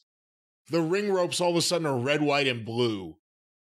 It's starting to feel more and more like WWE. Like WWE Raw in the, I don't want to say in the mid-90s just because of the ropes, but it's starting to feel more WWE-like in terms of opening up with, I didn't even look, you would know, 15, 20 minutes of these guys just one after another. It was 15. It seemed like 45, but it was 15. You understand what I'm saying? No, it's starting to feel like a different show than AEW has always been. I don't know if that's the influence of the new producer that they brought in or just, this is what they think it should look like. But I don't know. That's the other thing. It's starting to feel like a different company in some of these segments. I shouldn't say that, but Well, no, I see what you mean, but let's clarify, not formatting-wise, concept-wise maybe, but not content-wise, because I don't remember a WWF or WWE program ever starting out with 3 allegedly top talents being utilized in a prominent position, coming out and listing each other's drawbacks and unqualifications for why they shouldn't be there. When you've got 3 guys that all want a title shot, usually they're coming at it from the direction of, I deserve this. It's a foregone conclusion that they feel that they deserve it, and they deserve it more than each other, not I'm the only one that deserves it because you people have been given your spot handed by the promoter or picked by the whatever the fuck, and talking about the legitimate bad qualities that the only popular babyface in the equation has, Darby Allin. Can you imagine if they did this like in the 80s? And they said, go out there and do you cheat on your wife and do drugs everywhere. Oh, yeah? Well, you have a girlfriend in every town and you're sleeping with Pat Patterson. Like, it would have just been a ridiculous mess. There would have been literally legitimate fist fights 2 minutes into promos if they had done this, the equivalent of this to each other. Yes.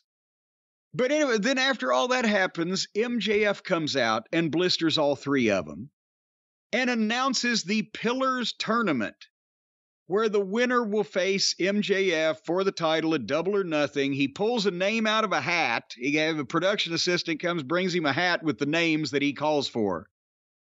And he pulls a name out of the hat, and it's Darby Allin. So Darby gets the bye in the first round, and Sammy and Jungle Jack Boy have to face each other tonight to determine who gets Darby.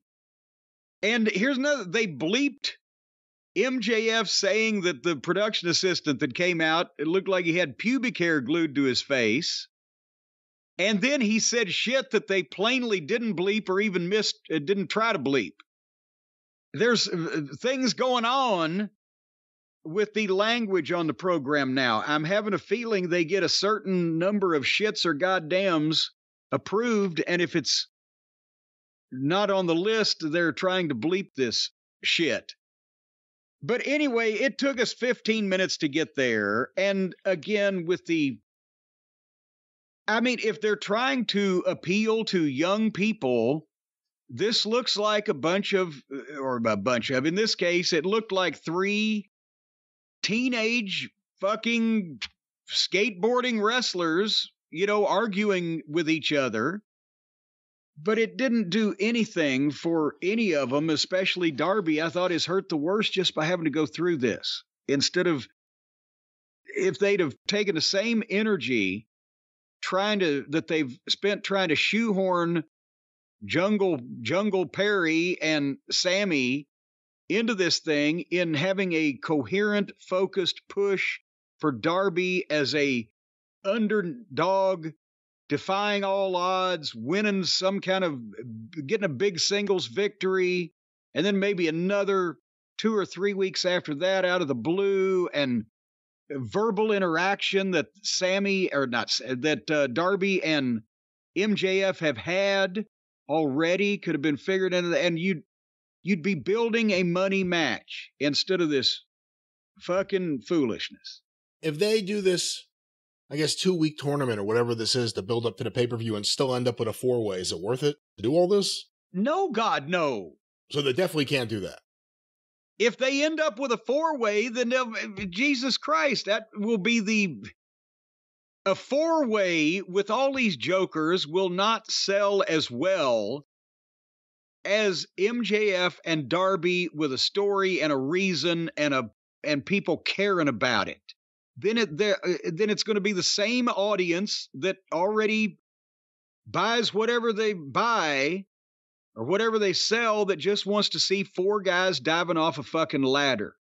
But they've got national television and they've got weeks, and they would have an opportunity to do something like what Punk did, what maybe they've done a time or two before, is get the people that don't normally buy the shit, that just watch it for free, but say, you know what?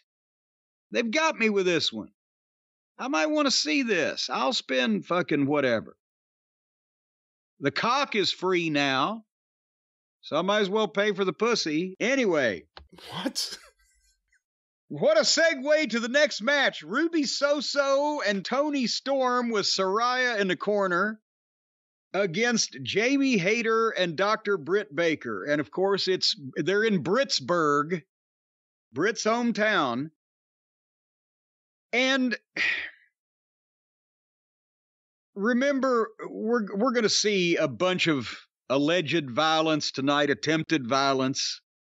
But they already have to start with the very first match, and it's the girls, and especially with what they're going to do later on, they jumpstart this girls' tag team match on the entrance ramp, and they have an incredibly fake-looking four-way fight on the floor. The whole first 2 minutes looked like they found four girls outside standing in line to buy a ticket and put them in a ring and said, do the shit you've seen on television. It was 100 miles an hour. It was sloppy. It was in and out of the ring, constant four-way, awkward. And then they went to the fucking break. And I didn't come back. But what was that? I thought it was an all right match. There are definitely elements of sloppiness. I think Hayter's really good. Hayter's too good for AEW. Well, the problem is she's working with a sack of wet hammers then. This was, I believe, some kind of statement, because it was a women's tag team match. No, I'm serious. It was a women's tag team match. It was the first match on the show in, I guess, segment 2. So there is something to be said there. The fact that they had this match. I know it is Britt's hometown, and her mom's at ringside getting spray painted or whatever the hell was going on. But this is a women's match early in the show, so they're trying to, and based on where they go later on in the show, they're trying to do something here. Yeah, they're trying to do something there. Anyway, something else they were trying to do with another hometown boy, Renee Moxley Good, was in the back with Wardlow. This is apparently his hometown also. And it's starting to be, it's like the old fucking joke in wrestling. I can't do a job here. It's too close to my hometown. He barely got the words out. Wardlow does not seem comfortable with the microphone, but they keep putting him in positions where the one's in front of him. He barely got the words out to introduce Arn Anderson. Because remember long ago, Wardlow was in one of the groups that came and went that was involved with Tully. So Tully was in his corner sometimes, right? And they refer to that he used to have a horseman. Well, now he got another horseman, and in comes Arn Anderson. It is the first time we've seen Arn in what, a year? Since Cody left. Since Cody left, I think. So but he's still there, apparently. Or come back. And Arn does his son still work there? Wasn't his son wrestling there too?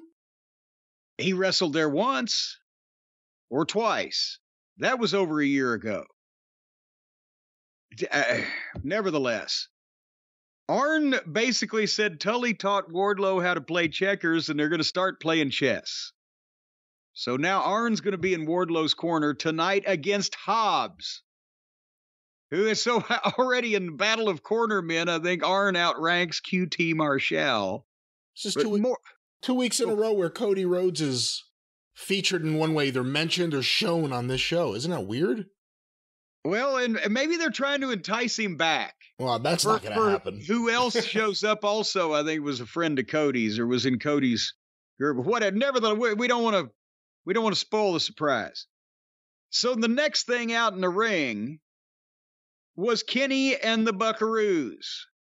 And they ruined Kansas. And then they get in the ring. Here's not only the EVPs, but their top main event wrestlers, and they look more bummish or bummified or reeking of bummery than the other three did when they got in the ring. Sloppy fucking street clothes, shorts, tennis shoes, no socks, hole in the fucking pants. And Twinkle Toes speaks, and the whole arena goes to sleep, even though he's trying to be serious. I know, but there's no fire, there's no oomph there, there's no passion. He doesn't believe. Maybe he doesn't have a personality. I've heard that may be the case, but there's no charisma in him when he speaks. But he talked about all the things that the BBC had done to, him and the Buckaroos. And then Bryan Danielson suddenly appears on the screen calling them all amateurs. And while they're looking at him on the screen calling them amateurs, the rest of the BBC jump in on the EVPs from behind, and they have a big fight in the ringside, and in the arena, they do everything that the girls just did 15 minutes beforehand.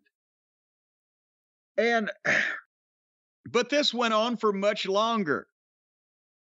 And I mean, it's every indie wrestler's wet dream to be involved in something like this, where it's actually on TV and people can see it, where they're doing all kinds of cool brawling that looks like shit when you focus. It's a lot of meaningless sound and motion, but if you focus on any one single thing that's being done instead of the whole picture, it all looks like shit, makes no sense. At one point, Wheeler Useless took a Northern Lights suplex on the floor and was up throwing punches seconds later.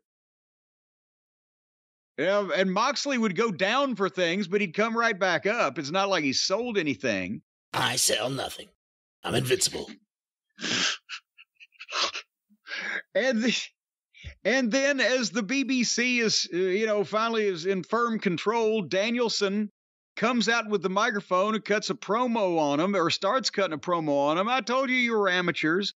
Well, here comes Don Fallis down the entry ramp holding a chair, and he gets halfway down the ramp, looks at the scene, gets scared, drops the chair, and runs back to the back. So then the BBC isolate Twinkle Toes. I guess the Maddie and Nikki were thrown to the floor or whatever. And Danielson pulls out a screwdriver, and it's that they're going to hold Twinkle Toes while we are expected to believe that Bryan Danielson is going to stab him with a screwdriver. But then suddenly, here comes Don Fallis again with Take a Shit. And he sends Take a Shit to the ring to help out. Where's Hangnail Page? Hold that thought. And Take a Shit jumps in the ring and clears the ring of everybody all by himself. Bryan bails out on his own. But everybody else gets sent out by this one guy.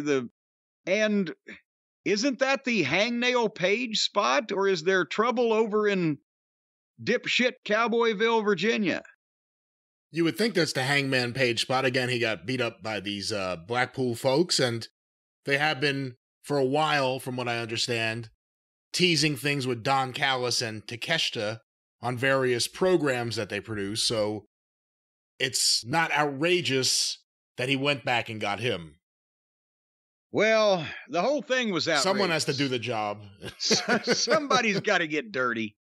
Moxley has become one of my favorites. Can I just say that?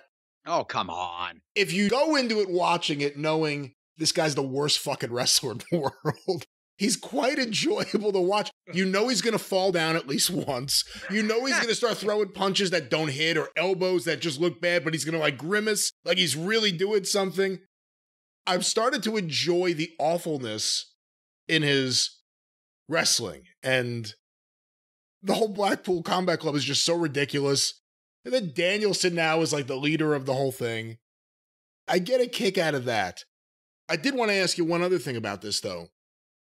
The fact that they're doing this feud and the way they're doing it so far between Blackpool Combat Club and the Elite, it would almost be, for all the talk about doing FTR and CM Punk versus the Elite after this, kind of feels like they're blowing out the big program for the factions right now. Like, it would almost be bad to do something like that right after this, right? Oh, you mean it would be bad to follow up Follow with that program. FTR and Punk versus.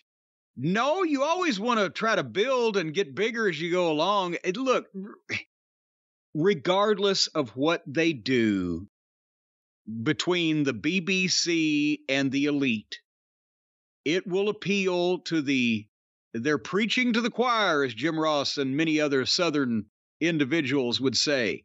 It will appeal to the people that are already going to watch it or buy it to begin with. The reason why that the natural match is the elite versus Punk and FTR is simply because it's something that even not only will the smart AEW fans believe that there could be something legitimate about it, because there is and was, but also it's intriguing enough to get the people that came with Punk to come back, to get the people that might watch television but not buy a big pay-per-view to fucking do so, because there's something extra to it. It's got its own built-in attraction. It's not just going to be aggressive parkour with bad indie wrestling and hardcore shit mixed in. So the idea that you wouldn't, if you could put, and the reason why FTR have been grouped in this, and now apparently the AEW fans are mad at some of them because they're on his side. Well, no shit. They're on the side of the big star that actually does good wrestling, because they take pride in their wrestling. Imagine that. But they're friends, and people know that too. And even if there is not legitimate heat that we know of between FTR and the Buckaroos, people can believe there could be, because there's obviously at least professional jealousy on one part we know of for sure. So that's the reason why that's your biggest match, instead of this convoluted indie wrestling style bullshit that they're doing with the BBC and the Buckaroos and Twinkle Toes. That's for the people that are already there. That's fine. I'm sure they'll love it. But that doesn't mean you can't do something bigger that appeals to more people for more obvious reasons, involving better talent that will give a better performance and build the thing better because they're more serious about it. So it would be an upgrade, yes. Men and women on both programs, and as we just talked about on Raw, too many factions, faction warfare everywhere. Well, that's another thing. As much of a dearth of really top-level star power, main event singles attractions that they have in this company to begin with, and they've got Danielson mixed up in this jobber stew, and as well as, you know, they want to tie Kenny and Maddie and Nikki up, because that way they get to play with their friends and they get to work together and they get the cool Kansas entrance music, and at least it's putting them in one match where, you know, we don't have to fucking skip 2 or 3 different matches. So that's fine. They've lived their usefulness in that company as box office draws to begin with, in my opinion, except for potential Punk and FTR contest. But they're hiding Danielson in this mess, and Claudio never got a chance to really do anything. He's a great worker. He's not going to be the next Stone Cold Steve Austin. But goddamn, he just got thrown into this. Now he's mired down in the middle of it. Yeah, he's done. But listen, you brought up Kansas. I haven't asked you about this. The idea they're using this as their theme song and Tony's paying for it.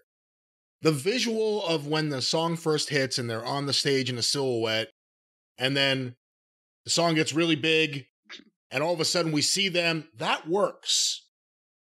Then they come to the ring. Then they get in the ring. The song is still going. And they're like waiting for the next round of the chorus. And so's the audience, because the audience is silent while the Young Bucks are walking around singing the song to themselves. And then the audience gets ready for the big chorus of what you may remember was a big hit song, had nothing to do with wrestling. So what is Tony really paying for here? Just the moment of them on the stage? Because there's too much of them singing the song to themselves while the crowd sits there. It happened here, but I've seen it before, too. That's what made me think about it. What he's paying for is, somebody to go through and pick out the brown M&Ms. Their self-indulgent fantasies now that they've found a sucker that will suffer their presence. Would Tony Khan license the Beatles for a wrestler?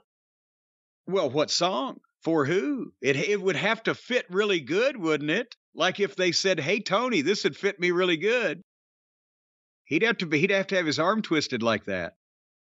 I mean, I would think at some point, they draw the line somewhere. He licensed the Trogs for 1 week. Remember that? Yes. Instead of signing the wrong one-legged wrestler, he licensed the wrong fucking cover of the song. Yeah. But then he's given. The thing is, it has to be his pet or somebody that he, I guess, is scared by. Because Moxley probably intimidates him. I can see Tony being the only person on earth that Moxley could legitimately intimidate. That's right. It's like the movie Cobra. I'm half Sylvester Stallone, half badass, half Cobra. But then again, Tony gave his favorite little mascot 2 different songs that he had to license. Yeah. So he only does it for people he either is, in love with or is scared of. So somebody ought to intimidate him into some fucking Skinnerd so we'd have something to listen to. Speaking of intimidation,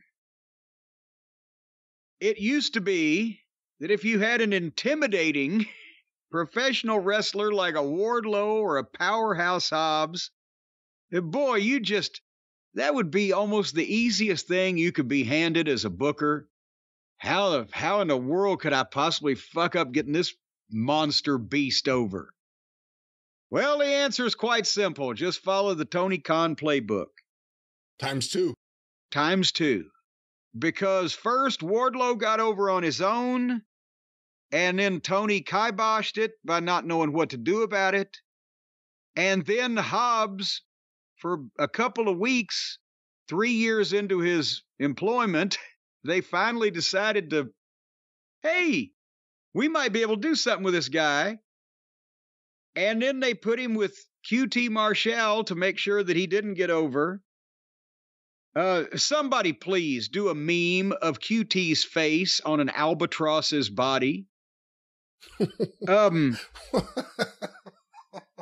And then now, to finish everything off, Tony brings both stories into an intersection point and finalizes both their careers by putting them against each other, to where both of them, both the winner and the loser, look like shit. And I was afraid this was the least of my fears. It come to turn out, I was afraid that this could be like the match between Bronson Reed and Bobby Lashley, where both power guys so big and strong, it neutralizes the coolest thing about their offense is that they can overpower and throw people around and blah, blah, blah, right? But that was the least of the problems here after I saw the match and the finish that they did. And I guess they didn't trust them because in this case, both these guys are green at having a match, especially with a guy that matches them size and power and on television. But instead of trying to construct something that would, again, be easy enough to do that they could pull it off at an execution level of 10 out of 10 and a bit of a story that established the babyface and the heel. I called one between Lashley and Reed. I'm not going to do it again step by step, but something along that line where you established who's the babyface and who's the heel and potentially do something early in the match that Arn Anderson prevents QT Marshall from trying to pull somebody's leg and trip them, or just do something innocuous just to establish Arn's presence and gets a pop from the people. That takes some of the burden off of the participants from having to just go back and forth. instead of building any of this and making sure, because they can't go long enough to have an epic, that this is a match you should not go to break in. Start it out, tell the story, get to the payoff, boom. They didn't do any of those things. At the start of the match, Powerhouse Hobbs gave Wardlow 3 belly-to-belly suplexes. You make it sound better than it looked. But that was his first offense. I mean, somebody's going to say, well, they were sloppy because he was so big. Well, the point is, why or how? If you have a giant fighting a giant, do you establish first thing that either of the giants can pick the other one up and throw him to the ground effortlessly 3 times in a row? And the fact that the person thrown 3 times in a row didn't sell it made it even worse. Because and then they rolled out to the floor. And they had a fight on the floor and over the rail and went into the arena, and they were doing the walk fighting like Brody and Abdullah the Butcher in Japan. Because I'm sure they've all watched those goddamn... Instead of their Mid-South wrestling, they're watching Japanese highlights. And within a minute, they went to the break. But I was so curious because both these guys could be attractions in their own way, if not for the mismanagement that they've undergone. I think it may be, at this point, we may just close the book on both of them. But I watched in the picture-in-picture. They were on the floor from the time they left before we went to the break until the time they were both back in the ring, 2 minutes and 30 seconds. For the people in the building, they just either wallered around, laid and sold, or fought on the floor with the referee just following them around for 2.5 minutes. The visual had to be ridiculous to the people in the building. And they didn't even try to have a match. They just did that. And when they came back, they were in the ring, which was worse because they started out with goddamn belly-to-belly overhead suplexes, and now they're just in the fucking ring. After they've gone all around the arena, they've started fucking by coming and ended up kissing each other on the cheek. Which one's the babyface, which is the heel? Well, Powerhouse Hobbs makes mean faces, but as far as the style of work or the moves that they did to each other, there was no difference. They did a sloppy yay-boo with clotheslines that didn't do either guy any favors. Then going into the finish, they started trying to do drop-behinds and reversals and working with back and forth stuff like they were 200 pounds apiece, which is horrible. And no. Yes, Wardlow can do his swanton or whatever, but there should be scoop slam, drop behind, duck this, get this, fucking reverse the arm. What the fuck are you people doing? And there's no training program, apparently. Or are they not listening? Are there no prisons, no workhouses? I ask again, nevertheless. So then finally, Wardlow just decks Hobbs some kind of way, and the girl gets up on the apron and starts doing the fucking cartoonish enticing thing. Where did they get this woman from? Has she ever even seen television? It was so stagey acting. She lifting up her tanned leg in her short skirt, and she's doing the enticing thing. And of course, apparently Wardlow's fucking never seen a woman before because he's fighting this goddamn giant fucking California street gang member, whatever the fuck Hobbs's background is supposed to be. And he's just standing there transfixed by her leg. Hey, I can give you 5 different sites. You can see more than her leg, and somebody won't be fucking beating you in the face while you're doing it. Unless you're Tony Atlas, in which case make it 6 sites, but nevertheless. So then Arn gets up on the apron and starts staring at the girl also.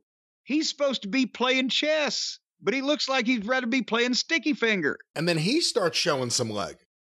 And then, yes, and then when he raised his leg up. But he's... Why was it? He should have, if it was Arn Anderson, the enforcer, he should have jerked her off the apron of the ring and carried her to the back, right? But instead, he's standing there, so the referee is staring at Arn, staring at the girl on the apron, while QT rolls in and gives Wardlow a cutie cutter, I guess, is what it is. Hey, you forgot ineffective babyface manager Arn Anderson. That was what the first run was. That's what I'm saying. Why would you have Arn standing there staring slack-jawed at this douchebag while the referee stares slack-jawed at Arn? While everybody's staring slack-jawed, Arn Anderson, the enforcer, is helping distract the referee while QT rolls in on the other side and gives Hobbs a cutie cutter, as I said, and then rolls out. And Arn does nothing about the girl, gets down, referee turns around, and Hobbs hits a spine buster and gets a 2 count. And then QT rolls back into the ring and gets in the referee's face, arguing that it should have been a 3 count. That's a DQ. As a manager, I've done that finish in the past. The referee turns around, sees the manager in the ring. That's a disqualification. Has been since the dawn of recorded wrestling time. But no, now the referee's arguing with QT in the ring. So now Arn comes in. And the referee stands and looks at both of them. There's no DQ, no disqualification of anybody. And Arn confronts QT and then pulls an invisible gun out of his tracksuit, points his finger at QT, and QT shits his pants and jumps out of the ring. Yes, at the finger gun. At the finger gun. And this is a guy I'm not saying he is a successful one, but he's been presented as a professional wrestler. He just bailed out of the ring in fear of a finger gun. But then as he's in the aisleway, behind him, for whatever reason, comes Penthouse and his interpreter, Alex, who super kick QT, and instead of going down... And again, why? Why? And instead of going down from the super kick, QT spins around and walks to the ring and staggers and rolls into the ring and stands up so that Arn can DDT him. And the referee is seeing all of this. The DDT was amazing. If you noticed it, Arn hits him with the DDT, and then they both sell it the same way. As soon as QT and Arn hit the mat, they both just immediately roll out of the ring at the exact same time.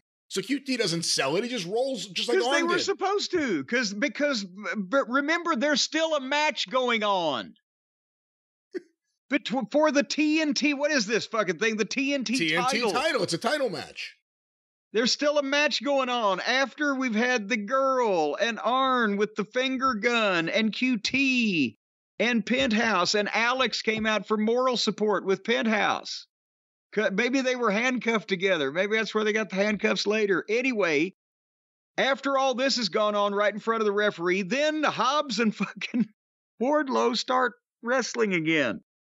And the first thing Hobbs does is schoolboy Wardlow for a 2 count. Hobbs using a schoolboy. And then Hobbs stands up after that 2 count where he was in control. He stands up, turns around, and runs at Wardlow and puts his hands on Wardlow's shoulders and just on his own volition vaults up into Wardlow's arms so Wardlow can powerbomb him. Out of the blue, he schoolboys him, stands up, runs at him, vaults up into his arms, and gets powerbombed. And then, to make sure that Powerhouse Hobbs never draws a dime in this business, never draws 15 cents in Chinese money, never draws money if you dipped him in glue and drug him through Fort Knox, cannot draw any money if you gave him paper and green crayons. Wardlow then power bombs him a second time, and then leads the fans in singing the "Ah" for the Powerbomb Symphony, and then power bombs Hobbs a third time and beats him flat in the middle of the ring. Whoa, he pinned him the way Rhea Ripley pins one of the small women where she bends her in half almost like she's fucking her. Yes. It wasn't exactly that way now that I think about it, but it was a dominating pin over Hobbs. Well, at that point, I mean, the cause was lost anyway. Hobbs was dead. Call the time of death. He should have pissed in his mouth while he was down there. That's the only other thing he could have done. A rotten match with a ridiculous finish. Hobbs is done as an attraction. He never got a chance. And the bad thing is, they put a belt on him and somehow made him more meaningless after he won the title than he was before he did because of the way that they put it on him, and then they take it off of him in 3 weeks because it's the other guy's hometown. You know, the only guy, it's crazy to say this, the only guy that did it right with the TNT title was Miro. He had a run where he beat people. He was a monster. And then he lost it. We never saw him again. And he started. No, we did see him because he had those vignettes where he was fighting with God in like a white room. Yes. He was mad at God for the longest time. And apparently God won. He's never come back. We've never seen him again. He was smited. But they've now, this TNT title just trades back and forth like it's the USWA. No, I beg to differ. You caught me in mid-sip there. But I beg to differ because the guys trading the belts back and forth in the USWA, they were over first before they got in the title match. Hopefully this is the end of Hobbs with QT. This QT stuff. It's the end of Hobbs. Why?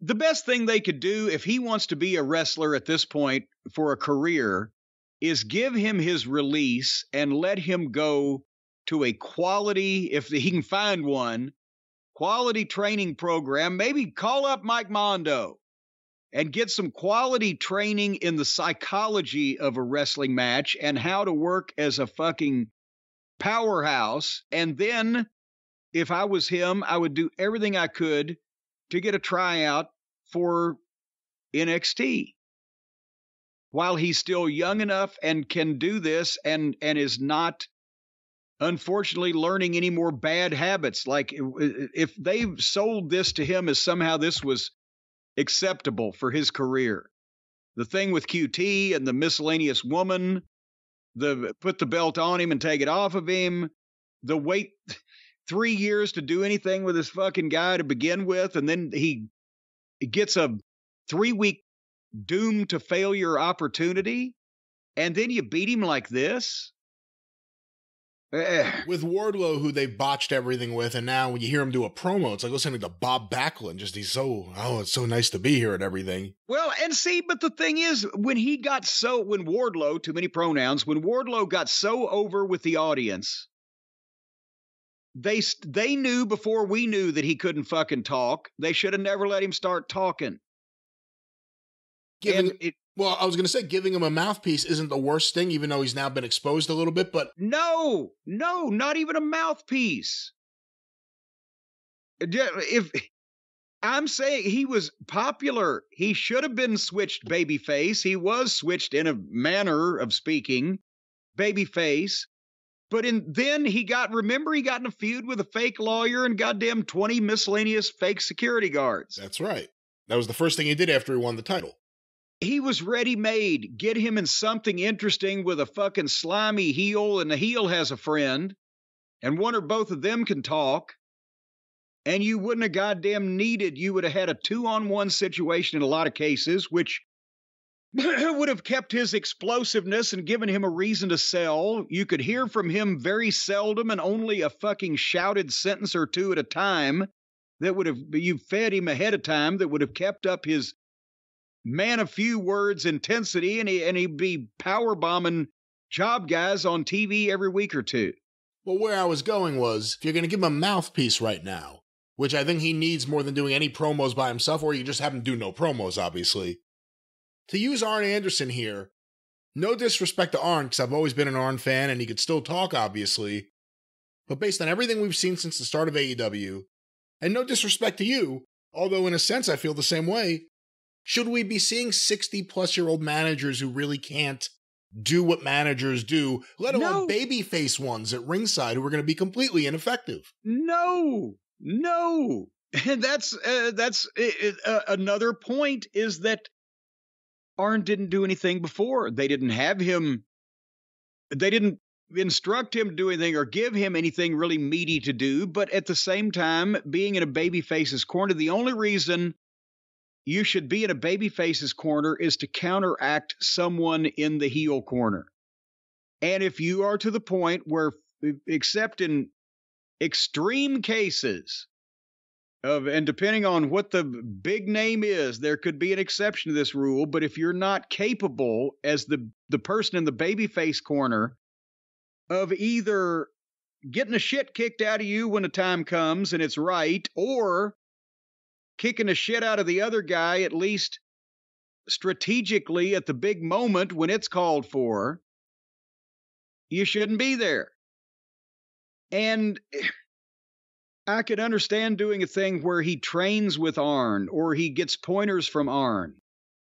But Arn shouldn't be in his corner full time because, and then you've got, again, you don't want someone necessarily to talk for a babyface unless the babyface's gimmick is he doesn't speak the language or he doesn't speak really at all. But you don't want somebody talking for the babyface. You want the babyface to speak for himself. You want somebody speaking potentially for a heel. And Tully did nothing for FTR. Tully did nothing. And he did nothing. But physically, again, he had a match. He didn't do too bad, considering. But he was in his 60s. But Tully had been not doing interviews for 30 fucking years. He didn't really... Did you remember... You remember great Tully Blanchard interviews from the 80s, but not from 2 years ago. That's right. So, no, and that's why I've said before, I don't want to manage anybody right now, but I can't if I did. Because I ain't going to take any fucking bumps. And that's part of it. Anyway, both these guys, Brian, at one point, their futures were so bright, they ought to have been wearing shades. But right now, they're wearing shrouds because their futures are looking very, very dim. Well, but let's folks, tell everyone about Shroudy Ray. Well, let me just say this. If you don't work for Tony Khan, then your future could be brighter than Wardlow's and Hobbs, and you would still need the shades instead of the shrouds. And that's where Shady Rays come in, because, you could put Shady Rays on a shroud on a corpse, and then it would look like Weekend at Bernie's. So I don't know where we can go any further with that. But Shady Rays... Well, I guess some people, if you have kind of a wild life, maybe at the funeral you be buried with your favorite sunglasses. That's not outrageous. Or I would thought you were going to say everybody should wear sunglasses to the funeral so you can't really tell whether they're upset or not. Was Ray Charles buried in his glasses? I don't know. What about Stevie Wonder? He's alive. Well, and that would be disturbing if he'd been buried with sunglasses. And some people think he's not really blind. Oh, come on now. He couldn't work for 60 years straight. But folks, you're wondering what this all has to do with Shady Rays, and so am I. And that's why I'm going to get back to this, because Shady Rays are people. It's a company, actually, but it's composed of people, because companies are just people, too, that makes high-quality sunglasses that are just as gall darn good, or in my opinion, and others as well, even better than the expensive ones, and at a fraction of the price. They're durable, they're stylish, they're timeless, they're on point. They're all of these things. And the best part about them is you can't break them. I don't know why you'd want to try to just break your Shady Rays, but if you do break them, then they'll replace them. Because they're not only durable, but they're fair to you. And if you lose the pair and you can't spare another pair because you've lost them, they will replace them. So they even make up for your incompetence. And I think that's a lot to ask for somebody. A company of Shady Rays' eminent qualifications to have to make up for your incompetence and irresponsibility. For your shadiness. For your shadiness. They're rays for the shady. here's another thing. They give you 30 days to try them out, and if you don't like them, you can exchange them or return them for free. So now let's get this straight. Here, first of all, you've got sunglasses that are durable. They're almost unbreakable. But if you do break them, they'll replace them for you for free. And if you lose them, even through your own stupidity or carelessness or childishness, they'll replace them for free. And if you don't like them after 30 days, they'll change them or return your money for free. And I know what you're saying. Now you're saying, how in the world are these people still in business? I'm wondering the same thing because they're way too honest and fair. But even further, Brian, right now for a limited time only, you can buy one pair of Shady Rays and get a second pair free.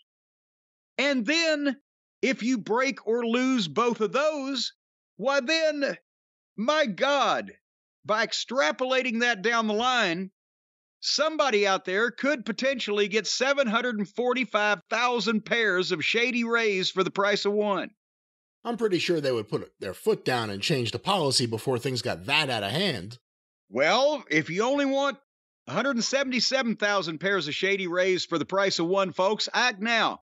Go to ShadyRays.com. That's ShadyRays.com/JCE. Use the code JCE.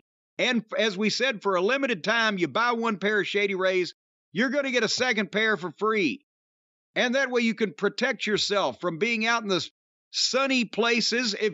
If it's bright sunshine and people are able to get a good look at you, well, put these sunglasses on and then you'll be impervious. They won't be able to see you. ShadyRays.com/JCE, code JCE, get a second pair of Shady Rays free. They'll replace them for free if you break them. They'll replace them if you lose them. Hell, they might just send you 5 or 6 pairs just because they're not paying attention. They won't do that. They're just free with these things. Have you ever done that? Have you ever been out in bright sunlight and you said, well, I'm too visible? So you put those sunglasses on and instantly people can't see you. Well, I never thought of it that way, but I will try that with my new Shady Rays. The Shady Rays, they bend the light all around you. What? Yeah, you can just slip right into a light groove, and the light bends around. That's how they make people invisible. They bend light around you. Who's they? Well, the scientists. The scientists bend light around you. That makes you invisible. If something doesn't reflect light, then it can't be seen. So if you just bend the light around the person or thing, then it becomes invisible. That's what Shady Rays do for you. Shady Rays. All right, well, speaking of shady people, let's go to Shady Sammy Guevara in the back with Renee Moxley Good. And MJF comes in and makes a deal with Sammy. Brian, can you articulate, based on this interview, the deal that was made? I watched this live last night, and my intention after it was to sit back and let you explain it, and then I would jump in with my thoughts because you would clarify what I saw. I can't really. Renee's about to do the interview with Sammy, who is both babyface and heel at this point. MJF comes in and he says, in exchange for a check that you can write any figure you want on, a blank check, you have to go and win the match tonight? Was that it? Well, no. Not well, it's part of it. But basically, MJF comes in and pitches Sammy should be in the main event of Double or Nothing in the world title match against me. And all you got to do is lay down. And then, Sammy says, I knew there was something. But the way that they did it, they glossed over that point with the surprise pop of Sammy going, I knew there was a catch to it. And then MJF comes in, but no, there's a check also. They never articulated the deal that well.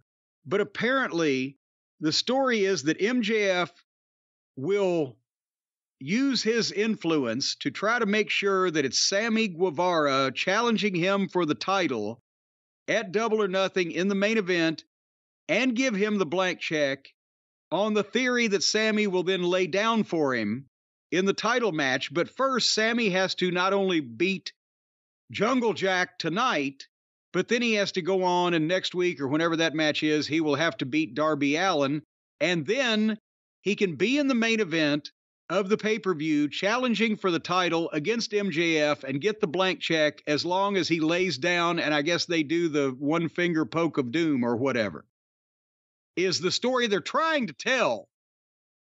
Because why would he fight him and then lay down for him? So that's apparently they're trying to make the fans think, oh my God, MJF's going to give us a fucking fake match. I don't know. To my earlier point, this felt like a Raw backstage segment more than anything we've seen on AEW, really. So again, Sammy and MJF are now going to be friends because the idea is Sammy is going to get into that title match and get all these wonderful benefits by laying down.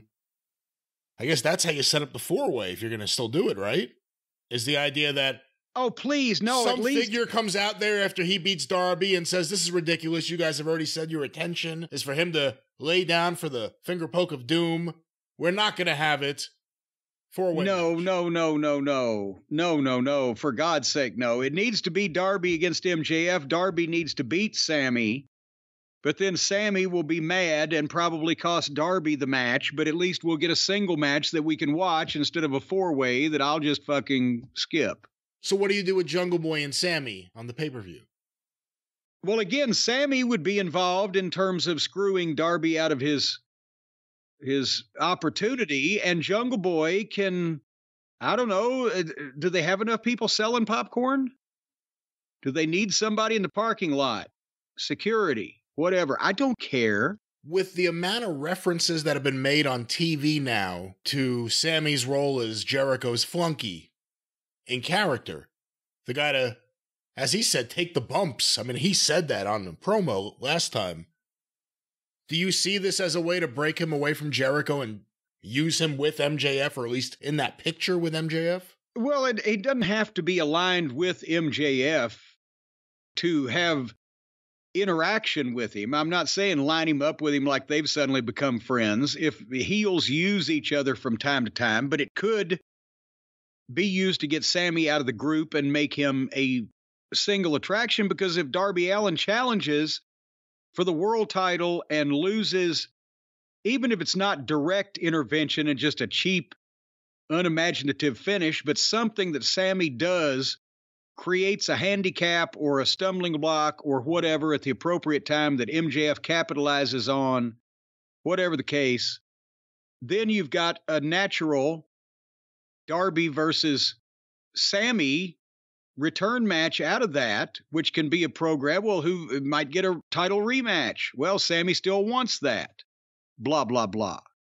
But that would make sense and stuff.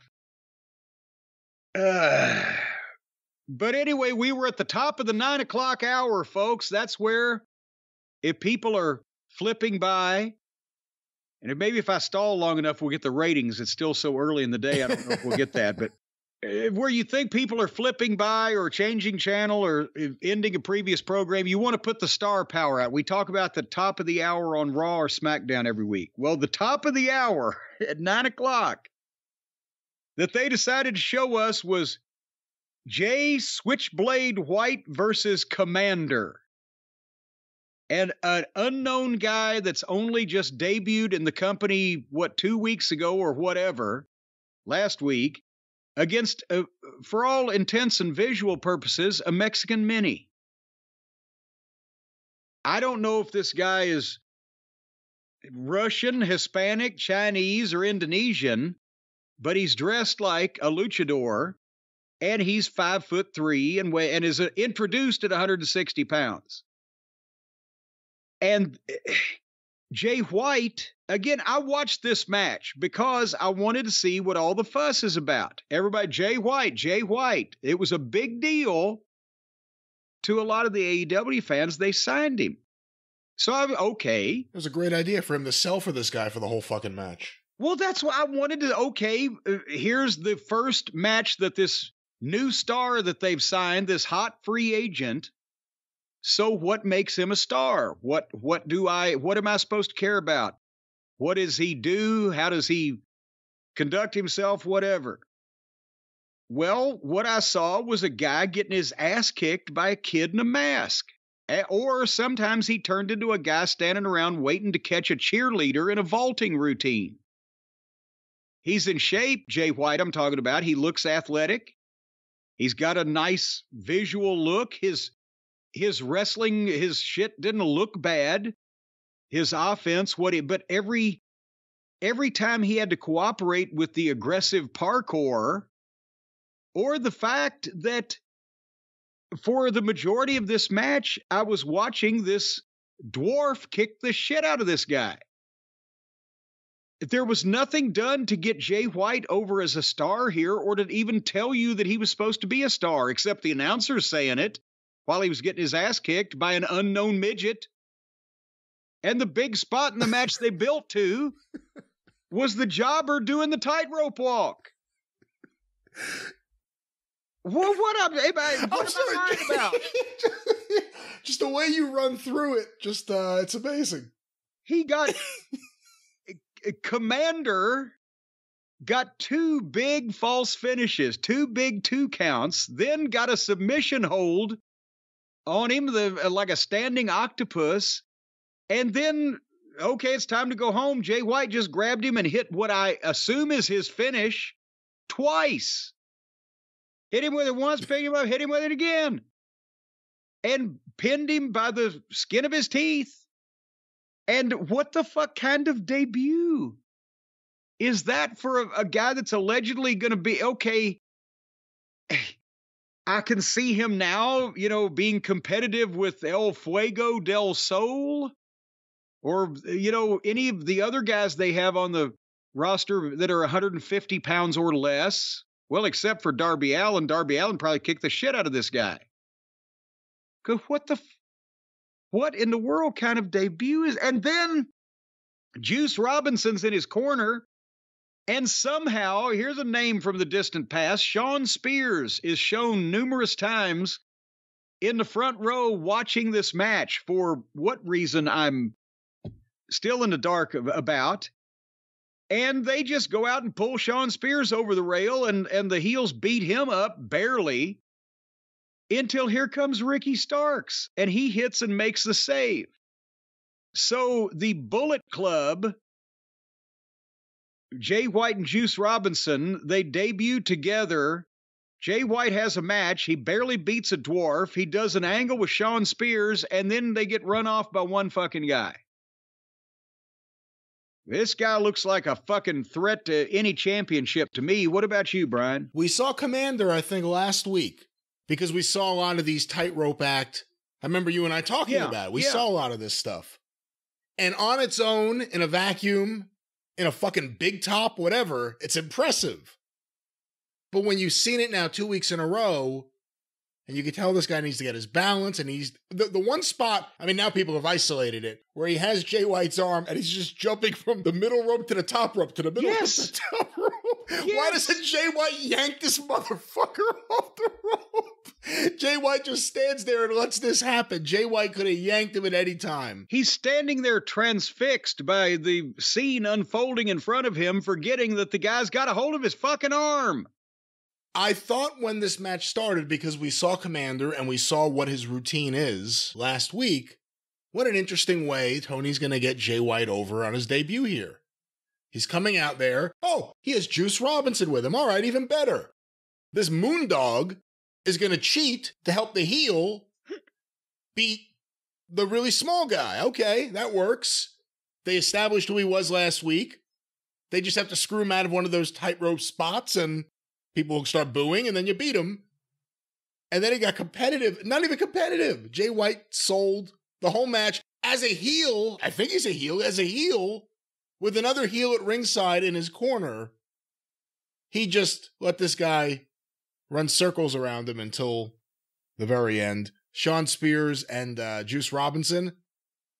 Again, I don't know. They bring in people in the weirdest ways. They bring in people and then immediately mix them with, at least I think, the wrong people to get the audience interested in. I don't know what they're doing with this. Who are we pushing? Is a common thing that I would scream back in the Ring of Honor days, and it's gotten worse. You know what's crazy?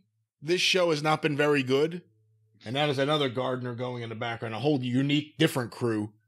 But up until this point, this is how the booking has treated him. I hadn't even thought about Ricky Starks. Where's Ricky Starks? When's he going to come out there? It surprised me when his music hit. Oh shit, Ricky Starks works here. Well, he got beat up last week. But see, how many people got beat up last week? People get beat up in every segment. Yeah. On this episode especially. Well, speaking of which, here's another ball that was dropped.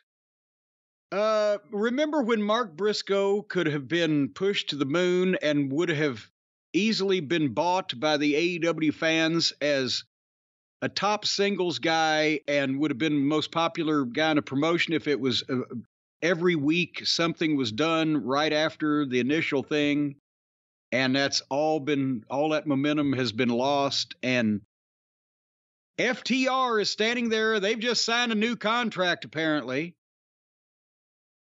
and I guess they, hey, it's great to be able to spend time at home with the family. That's what they've got here, and they're in the back with Renee Moxley Good.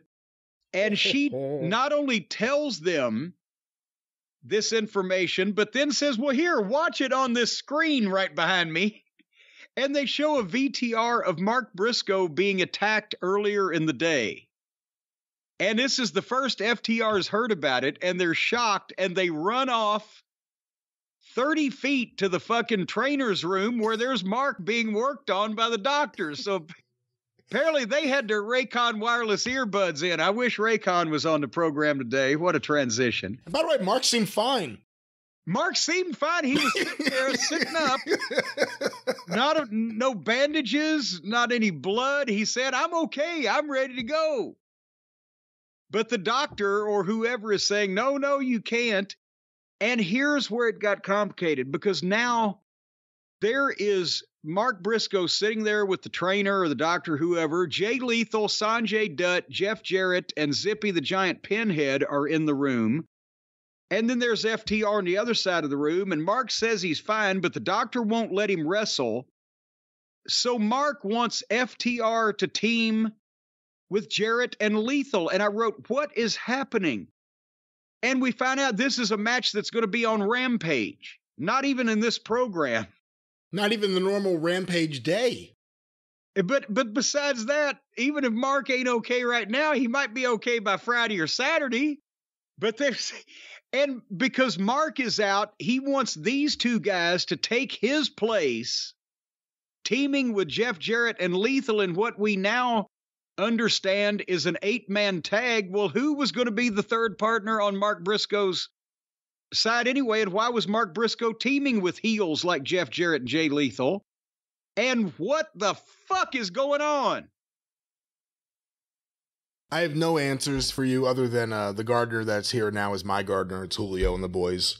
Okay. So I apologize. It's going to get loud, but I don't know. Are they going to go down by the schoolyard? We talk about MJF needing people to work with. You're right. There's a period of time that, not that Mark Briscoe wouldn't work in the future, but should have slotted him in there right then and there when they needed someone. Now he's mixed in with the bad comedy of Jay Lethal. And I'm sorry to say it, but Jay Lethal, Jeff Jarrett, and that crew, Sanjay and the Giant. Maybe if they weren't there, it wouldn't be so silly. And now FTR's mixed in with that. So, I don't know.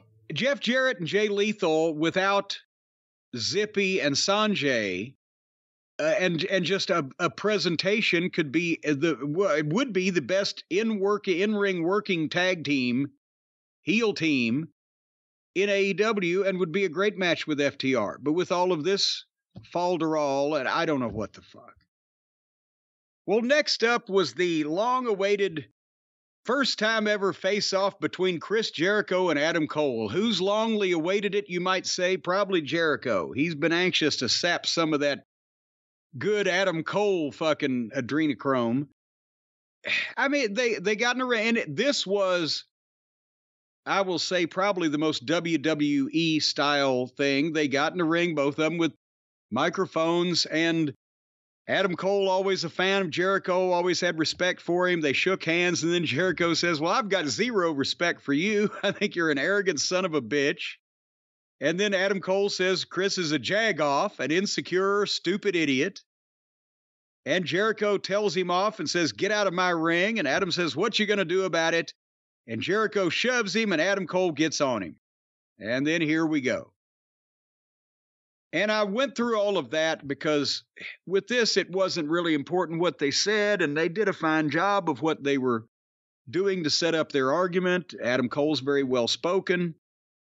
But here is where they had the idea, the concept of an angle to do that, maybe, I don't know, Jericho's old enough. He's been around. It's probably been done. That's why maybe he pitched it. He just didn't pay good, close attention, or there's no quality control to ensure that everybody else involved in it understood what the fuck to do or what was going on.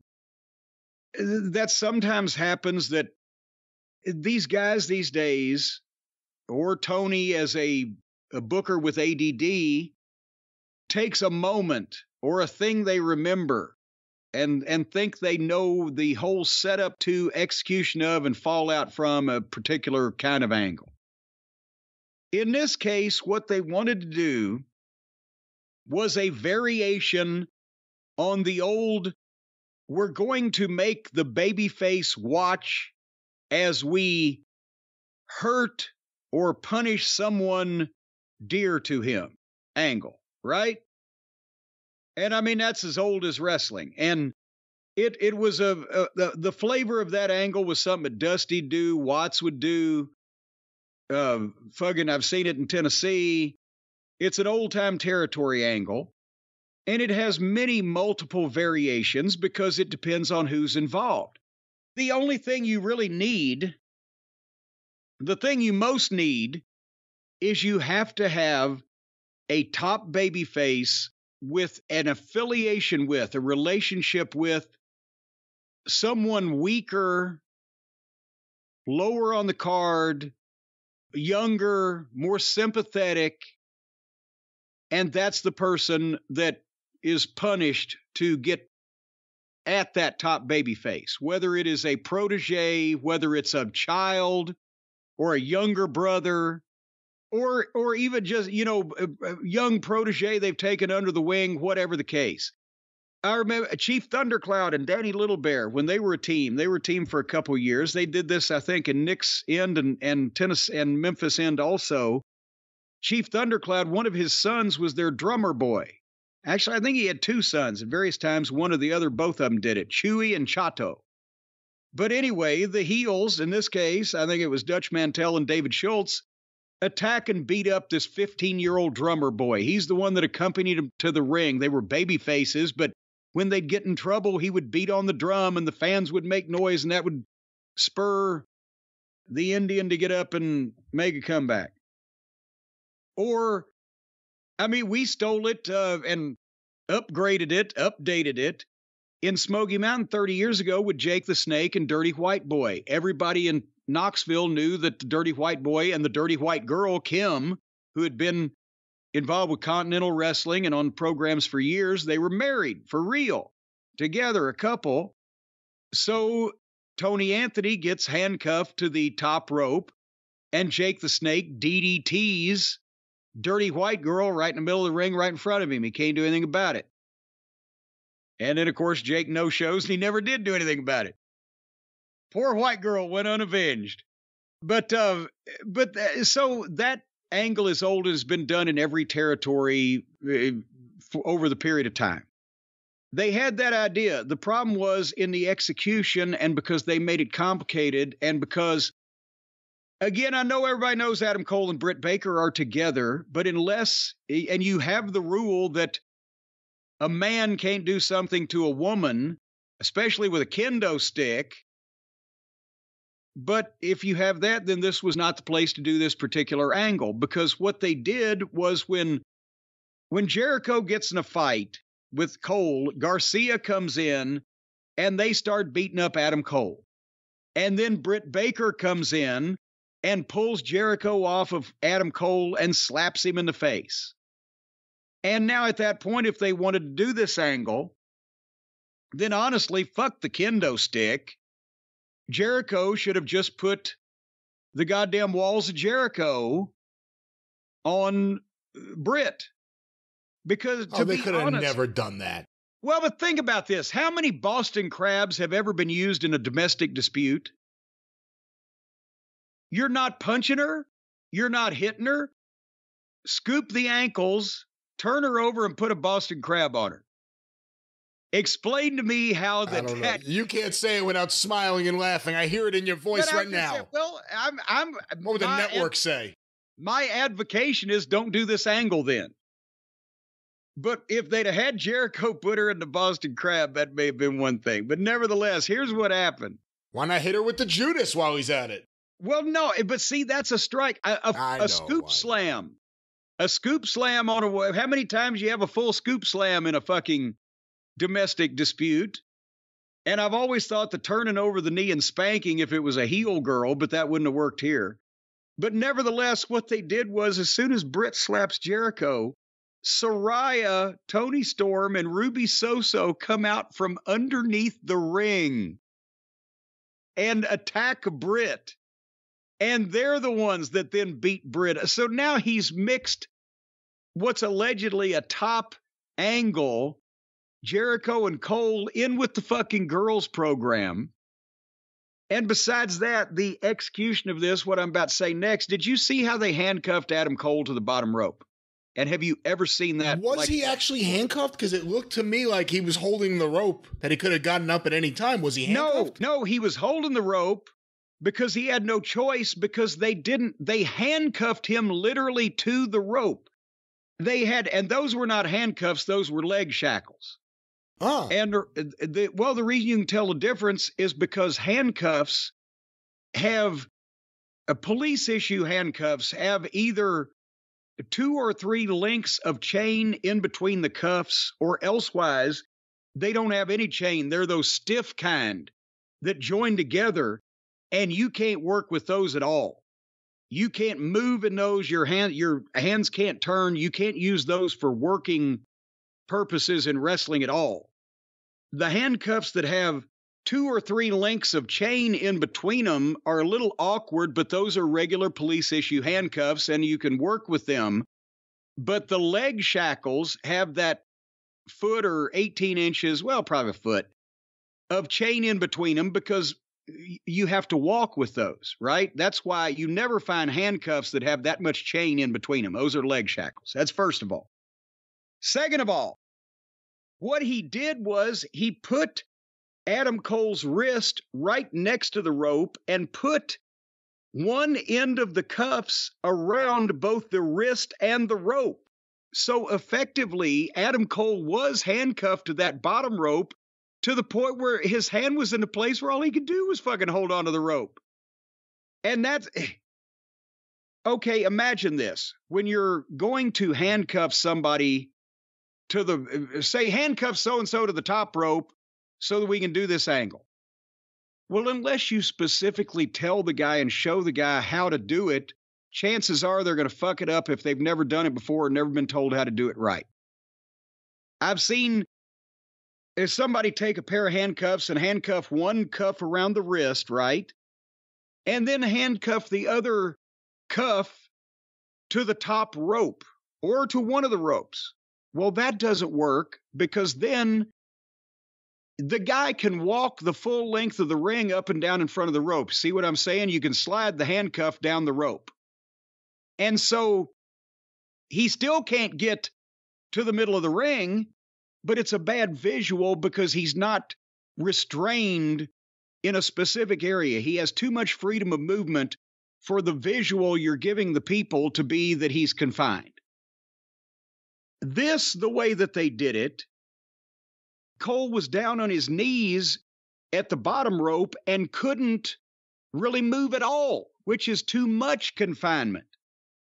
And you can't visually give the people the dog at the end of its leash that you want in this. What you want is you want one cuff around the wrist and the other cuff on the top turnbuckle in between the turnbuckle pad and the ring post. Because now, effectively, the guy is immobilized in one 6-foot square area, but he's got room to panic and freak out and show the people that he's confined. If he can't go over the top rope because then he's on the apron. And that doesn't help him. He can't get down to the floor because he doesn't have enough slack. But if he's in the ring, then he can have one arm outstretched from the top turnbuckle and the other arm reaching into the middle of the ring like, oh my God, I can't reach to do anything. And he can pull and tug, but the turnbuckle won't come out. And he can try to lean back and throw kicks out to the middle of the ring at the heels that can taunt him because they're a foot away and he can't reach, and they see how much slack he's got, and the whole building does too. Do you see where I'm going with this? That makes it jeopardy and urgency. The guy has all this room to try and portray that he can't get away, and there's a specific line that he can't cross that the heels stay right beyond and taunt him. And then that's just the people involved in this, right? That we're talking about. The guy that's handcuffed, the weak person that's dear to them, that's down in the middle of the ring, and the heels that are beating the shit out of that person. But here's another thing that made this WWE, and it was the pace of a glacier. Nobody was coming out. Nobody was trying to help. Where was Jamie Hayter? Well, yeah. Where was Jamie Hayter? Where was anybody? They've established they've got 25 security guards at any point. They've got multiple referees. Britt Baker has Jamie Hayter. Even ring crew people, somebody from the crowd. That's the point. The picture that they created, the visual, was lacking. Even if they did one part of the song, the guitar part, they still needed drums and a bass and the fucking synthesizer, whatever. So when Jericho hands Saraya the kendo stick and she's wearing Britt Baker out, yes, Adam Cole was freaking out because he couldn't get there, but he was in that confined, squatted space.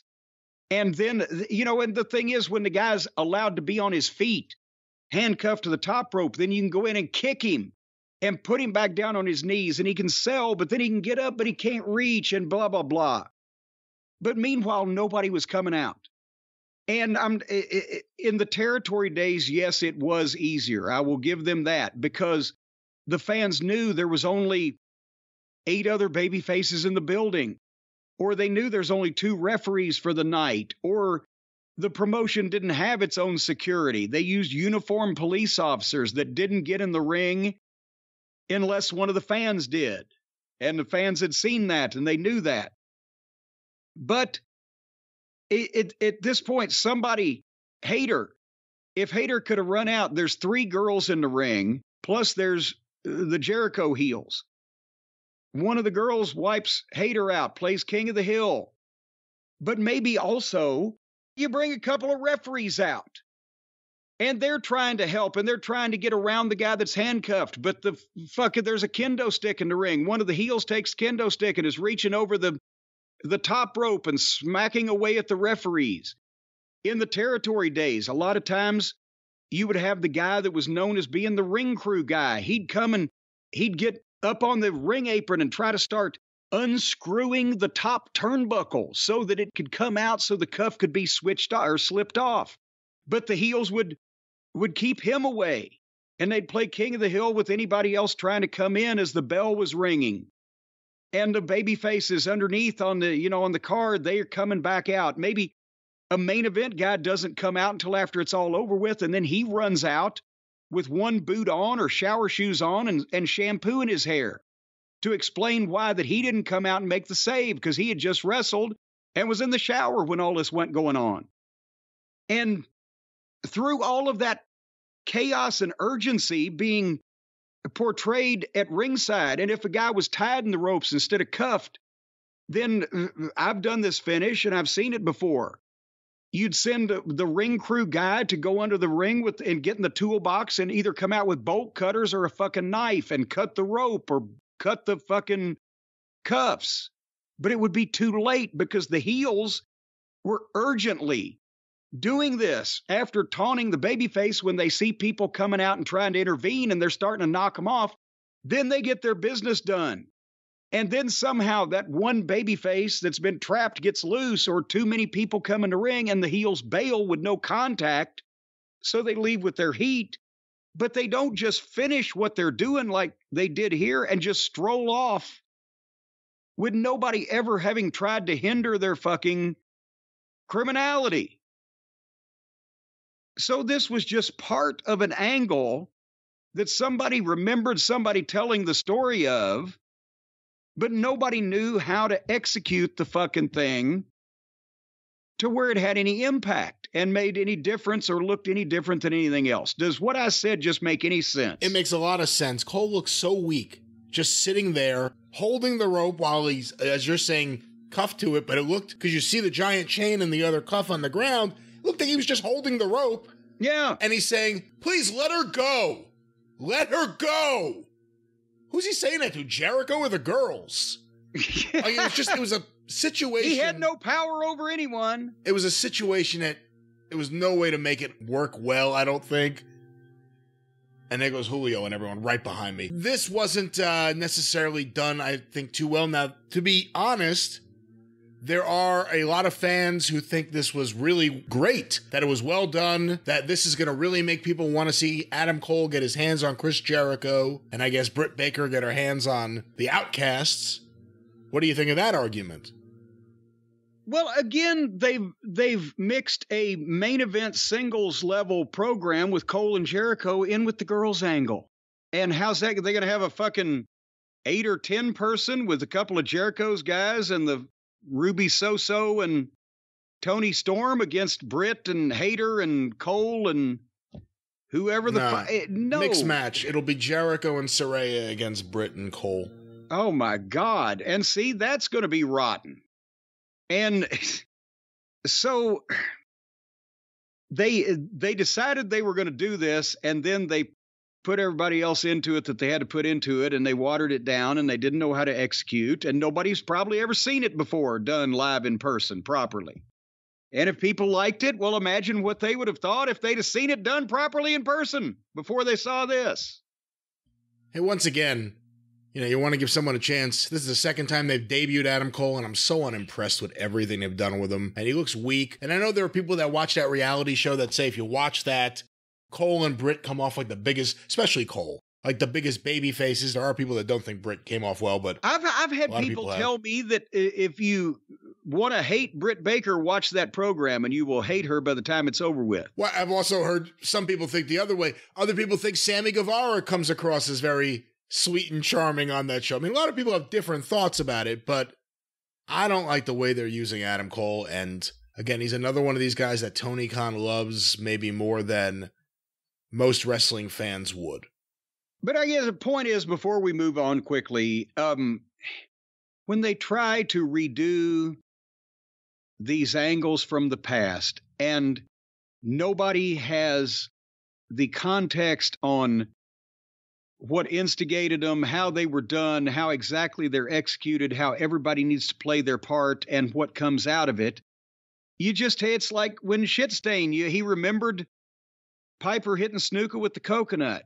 And so he wanted to do moments of people getting hit with coconuts without any of the context that made it memorable and the talent that made it memorable. But and that's something I used to, again, go over with guys in OVW, especially when we were training people from scratch on how to do these things. And guys got practice not in how to be the integral parts of the angle, but in how to be the support and the fill for the angle. The guy's running out, the guy's getting knocked off the apron, the guy coming out with the fucking bolt cutters, the staggered timing of the run-ins to where everybody was accounted for and reasonably busy. And I would ask guys when they come to me with finishes, I'd say, okay, give me the finish you want to do. Bing, bing, bing. Okay, where's Brian? He's not accounted for. Oh, he got drop kicked. Well, he got drop kicked between 45 seconds and a minute ago. So where is he now? Because he wouldn't sell that for a minute. And make sure that nobody ends up with their dick in their hand, standing around in the way, or obviously not having anything to do when they could be doing something if they wanted to. They could, if they're not supposed to help the situation, but they have an obvious opportunity, then they have not either been taken care of in the finish to be placed in the right place, or known how to take care of themselves to not be caught in that predicament. And you always want to teach guys, where are you? And none of this was not allowed, the hiding underneath the ring or at ringside or just sitting around until your cue. You had to have something to do to keep you busy in a natural way for every second that you were in view of the people in the arena, TV or not, or you got yelled at. Because it's one take and it's fucking live and we don't do bullshit. And now people just run in or don't run in intermittently with no reason, no purpose. And if they're not needed for a spot for the next couple minutes, they are allowed to just roll out on the floor and lay around for a while in full view of the people. Fuck all of that. So anyway, bad training and improper agenting and producing, and probably a good deal of not listening comes into all of this. Moving on. Jake Hager, Cool Hand Luke, and Daddy Mac Daddy against the Acclaimed and Billy Gunn.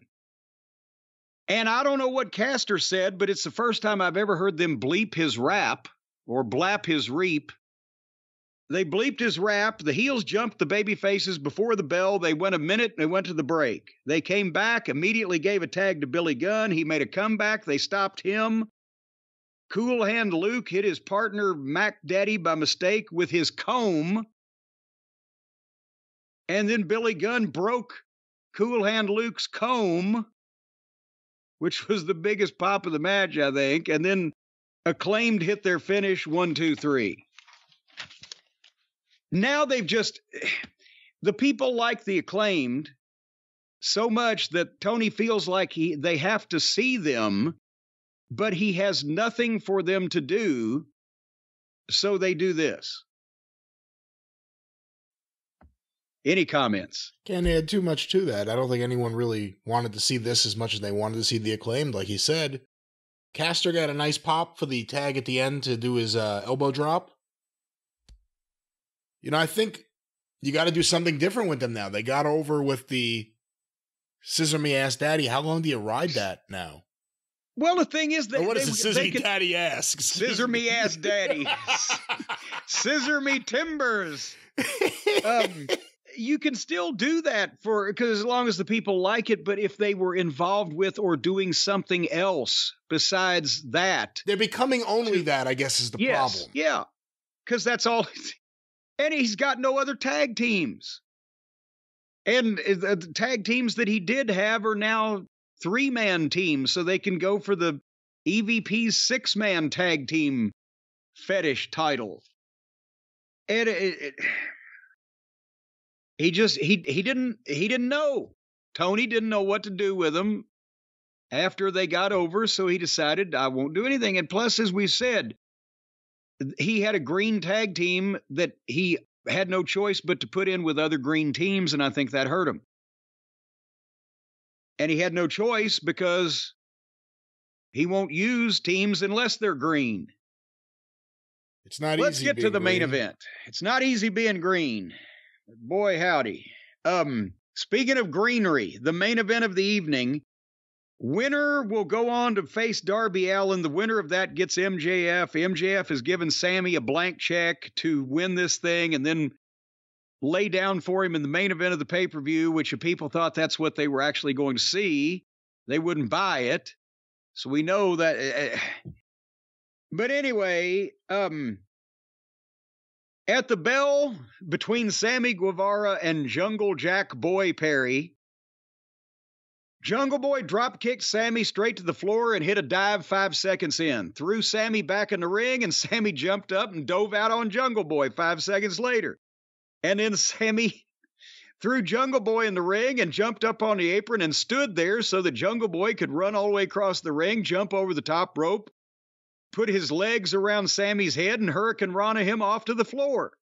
And then Jungle Boy threw Sammy in, and Sammy sold nothing and ended up hitting a Spanish fly off the top rope, which, in case, like most people, you don't know what the fuck a Spanish fly is, they both get up on the top rope together, and one of them both of them at the same time, with obvious cooperation. One of them does a backflip while holding the other guy that's doing a forward flip, and they land in the middle of the ring. And that was the first 5 moves of the match. And I wrote at that point, I don't know if I can take any more. And they went back to the apron, and they did some contrived apron parkour where they kept flipping and still landing on the apron without really doing anything, while the referee stared slack-jawed and mouth agape at what was going on. And then Sammy hit the aforementioned Spanish fly, but instead of off the top rope into the ring, he hit it off the apron onto the floor. So that means they both took a fucking big fucking flipping bump off the apron of the ring onto the fucking floor, and that was just the break spot. And when they came back, they were actually in the ring. So, of course, another case of starting out with the German gangbang porn and then finishing up with the Showtime R-rated flick. They're back in the ring trying to wrestle.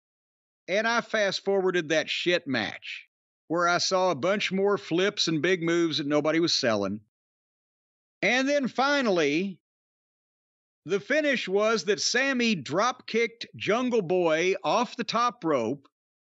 I don't know if he was supposed to go through the table. It actually looked better that he didn't for once, because instead of breaking a table, it looked like he actually hit something hard that could have damaged him. But Jungle Boy flies off the top rope after the drop kick, hits one of the ringside tables, boom, with his upper body, and bounces off on the floor. And the referee starts the count. And you think, okay, you would buy the count out, right? But instead, at 8, Jungle Boy is up, and he's going to get back in the ring, and Sammy draws the referee, and there's MJF appears from behind him, spins him around, and got the diamond ring, boom, knocks him goofy with the ring, and then bails and disappears, and Jungle Boy is counted out. And again, count out finish, that was fine. It would have worked with the fucking drop kick off the top. I know that wasn't the story, but how the fuck they get up after everything? You can't do an angle anymore because nothing conceivably can hurt these people. So at least now Jungle Boy's out of it, as he should be. And hopefully next week, or whenever this match is, they'll do the right thing. Darby will beat Sammy honestly, fairly, somehow, and resourcefully at least. And then our title match at the pay-per-view will be Darby Allin versus MJF. And, then Sammy can be involved, whatever, but hopefully Jungle Boy is out of this picture. He's just dragging the thing down. The fact that Jungle Boy lost via countout makes me think that they're not gonna... There's no way that's the end of this story. So he is either going to be figured into the match, or just him and Sammy is something separate. I'm not really clamoring for him and Sammy again. So that's why I think they're going to put him in that match. Well, I agree with you. You're right, or elsewise they would have just beat him. But we can hope, can't we? But that was Dynamite. And if brains were gasoline, the booker couldn't blow his nose. That was indeed another episode of Dynamite. You want to talk about the ratings? Have they come in? Have we diddled around long enough that the ratings have come in? They've escaped. I don't know if we want to say that. They've escaped. Well, and I got some big news over here, maybe affecting Castle Cornette and all of the occupants as well. So let's do the ratings, and then I'll fill you in on that. I hope everything's all right, but let's do these ratings. This week, as I said, April 19th, AEW Dynamite on TBS, 830,000 viewers. Ouch. Now, they've been in the 8s we've had a lot of 8s lately. And I think I said last week that may be where they're at as far as with no big competition and no big stars. They're that's the base audience, right? But now they've lost a few. It was higher 8s instead of lower 8s. This was the lowest total viewership since February 15th. Well, so after Valentine's Day. I don't know what that has to do with anything. I don't know what it has to do with anything, but so a lot of the viewers gave him the kiss off. I guess so. Let's get the quarter-hour breakdowns, Jim. The first quarter of this week, segment 1, 8 to 8:15 p.m. The Jack Perry, Darby Allin, Sammy Guevara, MJF live promo segment, 963,000 viewers. Okay, you know what? This is starting to concern me. Is the bottom falling out of the Big Bang Theory market? Last week was 919. Yeah, well, they always had over 1 million to start with because of the Big Bangers until here just recently. I'm worried. Maybe everybody's seen every episode of that show for the 9th time. So go ahead. That's the worst show. But anyway, by the way, these were compiled by WrestleNomics. Quarter 2, 8:15 to 8:30 p.m. Britt Baker and Jamie Hayter versus the Outcasts with picture-in-picture, 853,000 viewers. Ouch! Okay, now, just judging from their overall average, some people have to come back after that is over. If they feel like it's safe to return to the television after the girls' match is over, because that was a drop of 110,000 people in the first half hour. And by the way, for comparison's sake, last week went from 919 to 901, so not as big a drop, obviously. The third segment, the third quarter, segment 3, 8:30 to 8:45 p.m., the finish of the aforementioned Britt Baker and Jamie Hayter versus the Outcast match, the Wardlow and Arn Anderson backstage interview, Kenny Omega and Bryan Danielson's live promo/angle with the Blackpool Combat Club and the Elite, as well as Takeshita, 869,000 viewers. Okay, so they picked up 16,000 out of the 110,000 that they lost previously.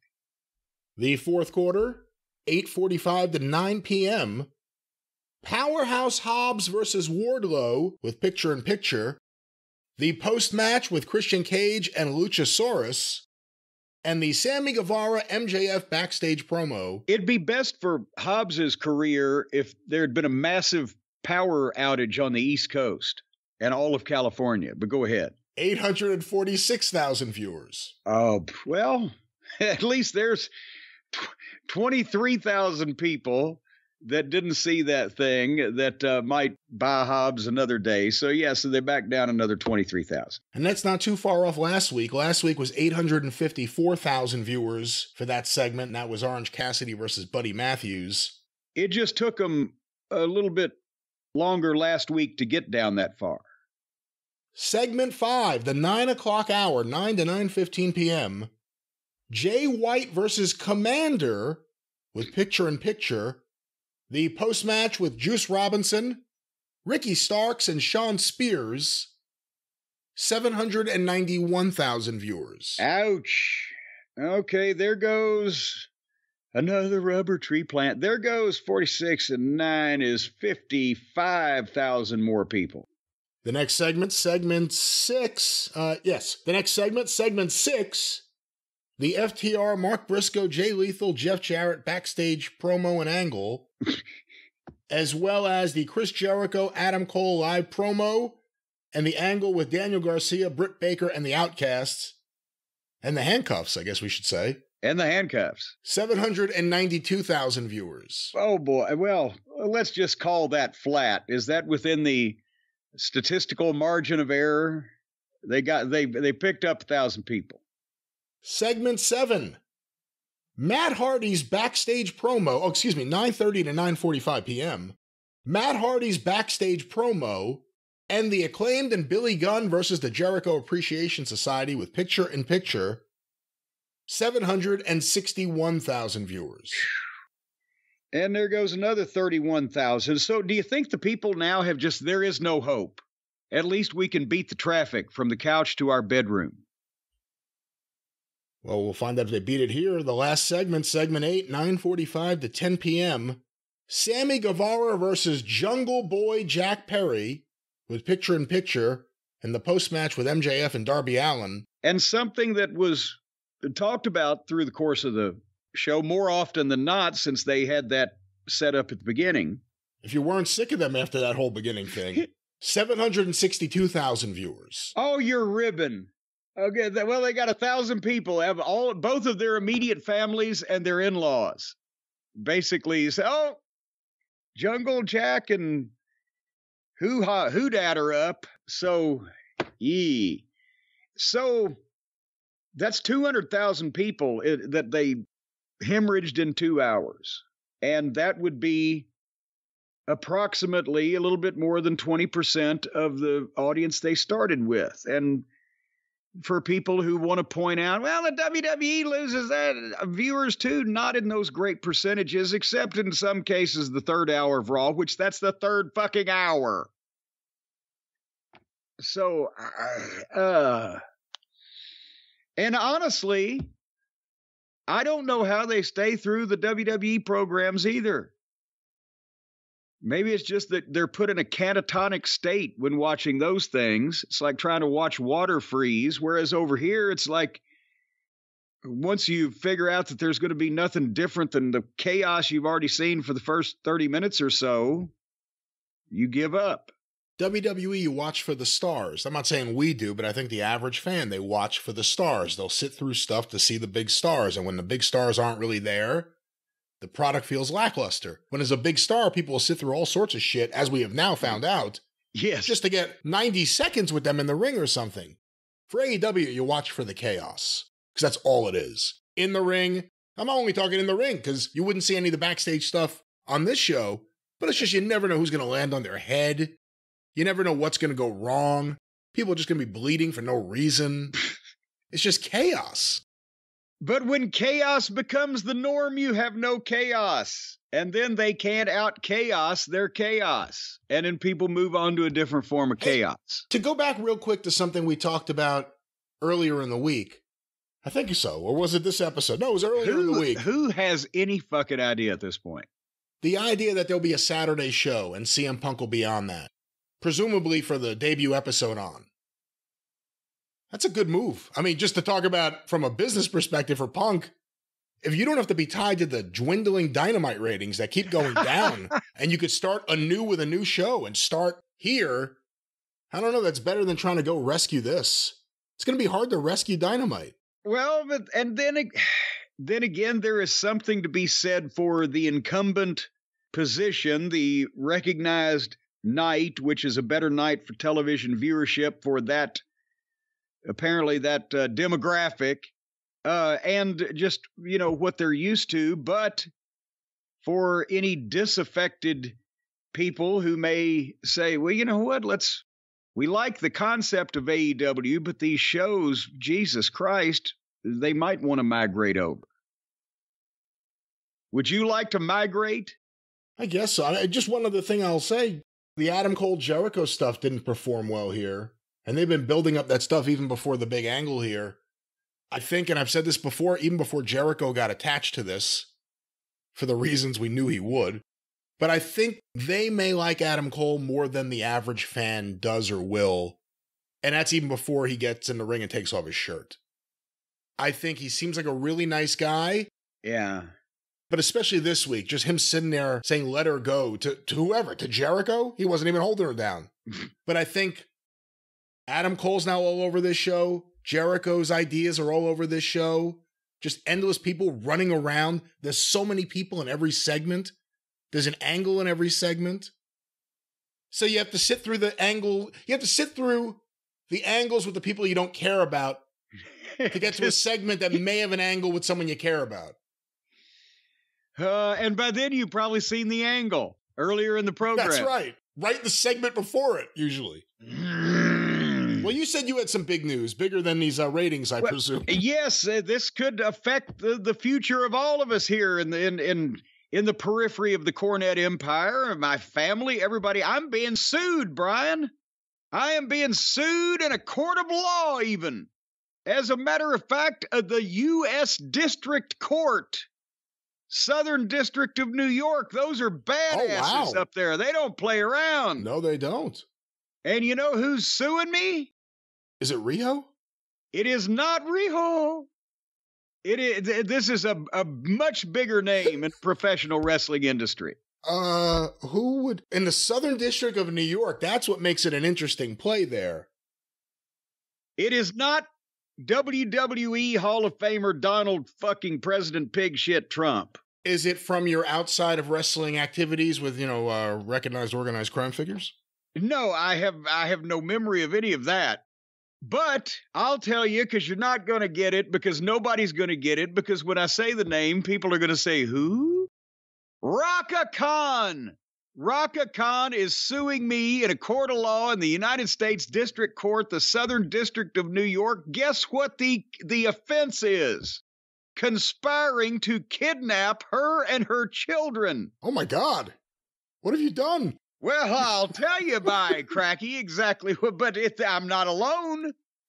I'm in good company. A lot of people have been involved in this thing. Now there must have been a whistleblower. There's been some kind of blowing going on in this thing. Is one of her kids named Rufus? I like the idea of it being Rhaka Khan and Rufus. Well, no.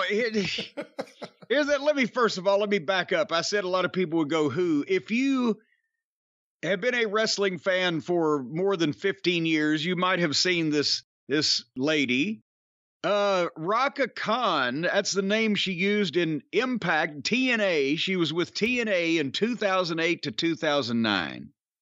And I don't know what other name she used. Apparently she went to the Diva Search in 2005 and went to Deep South, and they released her shortly thereafter. And then she apparently got an Impact for about a year, and then she was apparently in that Lucha Libre USA for about a year.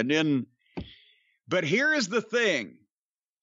She has sued me for this, and also, would you like to hear the other co-defendants that I have been grouped with in this lawsuit, kidnapping, conspiring to kidnap her and her children, my other co-defendants? Would you like to hear this list? Yeah, let me hear it, because I'm looking at pictures of her, and she's fine, so maybe I'm on her side. Oh, come on now. And by the way, folks, if you want to Google her, she's a very tall, statuesque lady. I believe, as I remember, she was probably about 6'2". Not a plump woman, more like if Grace Jones became a pro wrestler. But anyway, she looks much better than Grace Jones. Well, but she's tall and her legs go all the way to the ground. That was her main attribute, as I recall. But anyway, would you like to hear my co-defendants? Yeah, please. This is almost going to sound like a West Shore home spot. Okay. I have been sued along with the state of Texas, the El Paso Child Protective Services, the FBI, the Las Cruces, New Mexico Police Department, the NYPD, the National Center for Missing and Exploited Children, New York ACS, I'm not sure, Omega Psi-Phi Fraternity Incorporated, the Shirley Police Department. Surely you're not going to sue the Shirley Police Department. Shirley, New York? I don't know. Okay. Is there another Shirley? I mean, there must be plenty of Shirleys, but back to your list. Sigma Phi Epsilon, Suffolk County, New York, The Rock. Wait, The Rock, that's what it says? Not Dwayne Johnson. Yes, that Rock. Also, The Miz and Maurice. Current Impact Wrestling star Heath Miller. I'm sorry, I only knew Heath Slater. Heath Miller. WWE Hall of Famer Nikki Bella. I knew it. I had my suspicions about that Nikki Bella. Trying to steal children. Apparently not Brie. She was not a part of this. She would never come to the meetings. The late Chris Benoit. God, I'm sorry to laugh. Former WWE talent Mark Jindrak. See, he might be able to get out of that because it calls him a talent. So, The now defunct Panda Energy.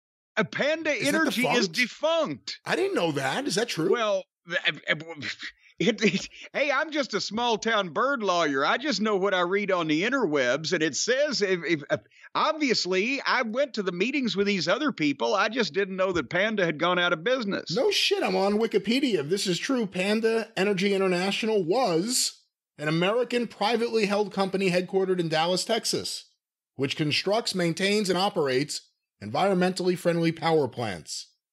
The organization has been recognized by Newsweek magazine as one of the top 10 eco-friendly energy companies in America. Well, apparently it didn't get them very far. As of 2010, it has been affiliated with Panda Power Funds. Panda Energy informed its shareholders that it would shut down at the end of 2018. Wow! So Dixie bankrupted her parents also, apparently. On September 6, 2018, Panda chairman, Janice, it says chairman, but Janice Carter, sent what she referred to as the final shareholder letter. The letter states independent power companies can no longer operate. Wow. So they shut down. They can no longer operate. When did TNA get sold? Oh, good Lord. A couple of years before that, wasn't it? Well, nevertheless, they're going to have to answer for this conspiracy that we were all in together. And by the way, the list continues. Would you like to hear the next name on the list? Yeah. Home Depot. Oh, well, they have duct tape. How'd you know? Also, the now defunct Florida Championship Wrestling. Steve Kern. Oh, no. The National Wrestling Alliance, NWA President Billy Corgan, the now defunct Deep South Wrestling, the late Sam Mushnick, Paul Bosch, Bank of America. I can believe that. Basketball star Michael Jordan. Uh-oh. Well, you know, he lost a lot of his money in that fucking tennis shoe thing. Well, he's a gambler. Well, he made money with the tennis shoes. Well, no, but you don't know what his overhead was. Several universities. And then Jim Cornette. Mick Foley. Followed by, I'm glad it didn't say the now defunct Jim Cornette, but Mick Foley, New York City area energy company Con Edison. Wow. And countless others, too numerous to list here on, I'm reading from pwinsider.com and Mike Johnson's excellent reporting on this. And he's been on this case because obviously there has been no movement on the case for months. Good, because I didn't even fucking know it existed until I saw this headline today. You haven't been served, obviously. No, it says none of the defendants listed have been served as of this writing. But I'll tell you what, right now, as soon as I am, this has got to be the next Crusade for Children fundraiser to sell copies of it on the website. So, but wait a minute. It's a 48-page lawsuit. Oh, I need this. Where is this? Wait a minute. It shows that she is seeking, do you know how much in damages she's seeking for this conspiracy that all of us, including Home Depot and the now defunct people, entered into? How much does she want in damages? There's some big companies and a bank, at least one bank listed there. I'm going to go with $1 billion. $3 billion. I went high and she went higher. Wow. It's a 48-page lawsuit. And apparently the majority of the filing is a long list of defendants, some of whom are listed multiple times. And, but now, folks, in case you're wondering, she has been involved with the, how do we say this again? Once again, I'm only the small town bird lawyer. She's been involved with the legal system over the past 4 years or so, and PW Insider's been reporting on that. But apparently the charges go back to August 2019, when she failed to appear in court and was listed as one of El Paso's most wanted fugitives. Oh, wow. Because she was accused or charged, however the phraseology is, with interference with child custody and aggravated kidnapping facilitate. And that's what she's accusing you of. Well, yeah, well, see, there's obviously a difference of opinion here. In the state of Texas, interference with child custody is when someone takes or retains a child when that person knows that the taking or detention of the child violates a judgment or order. And apparently, there was multiple no-shows of her in court. Her bail was revoked.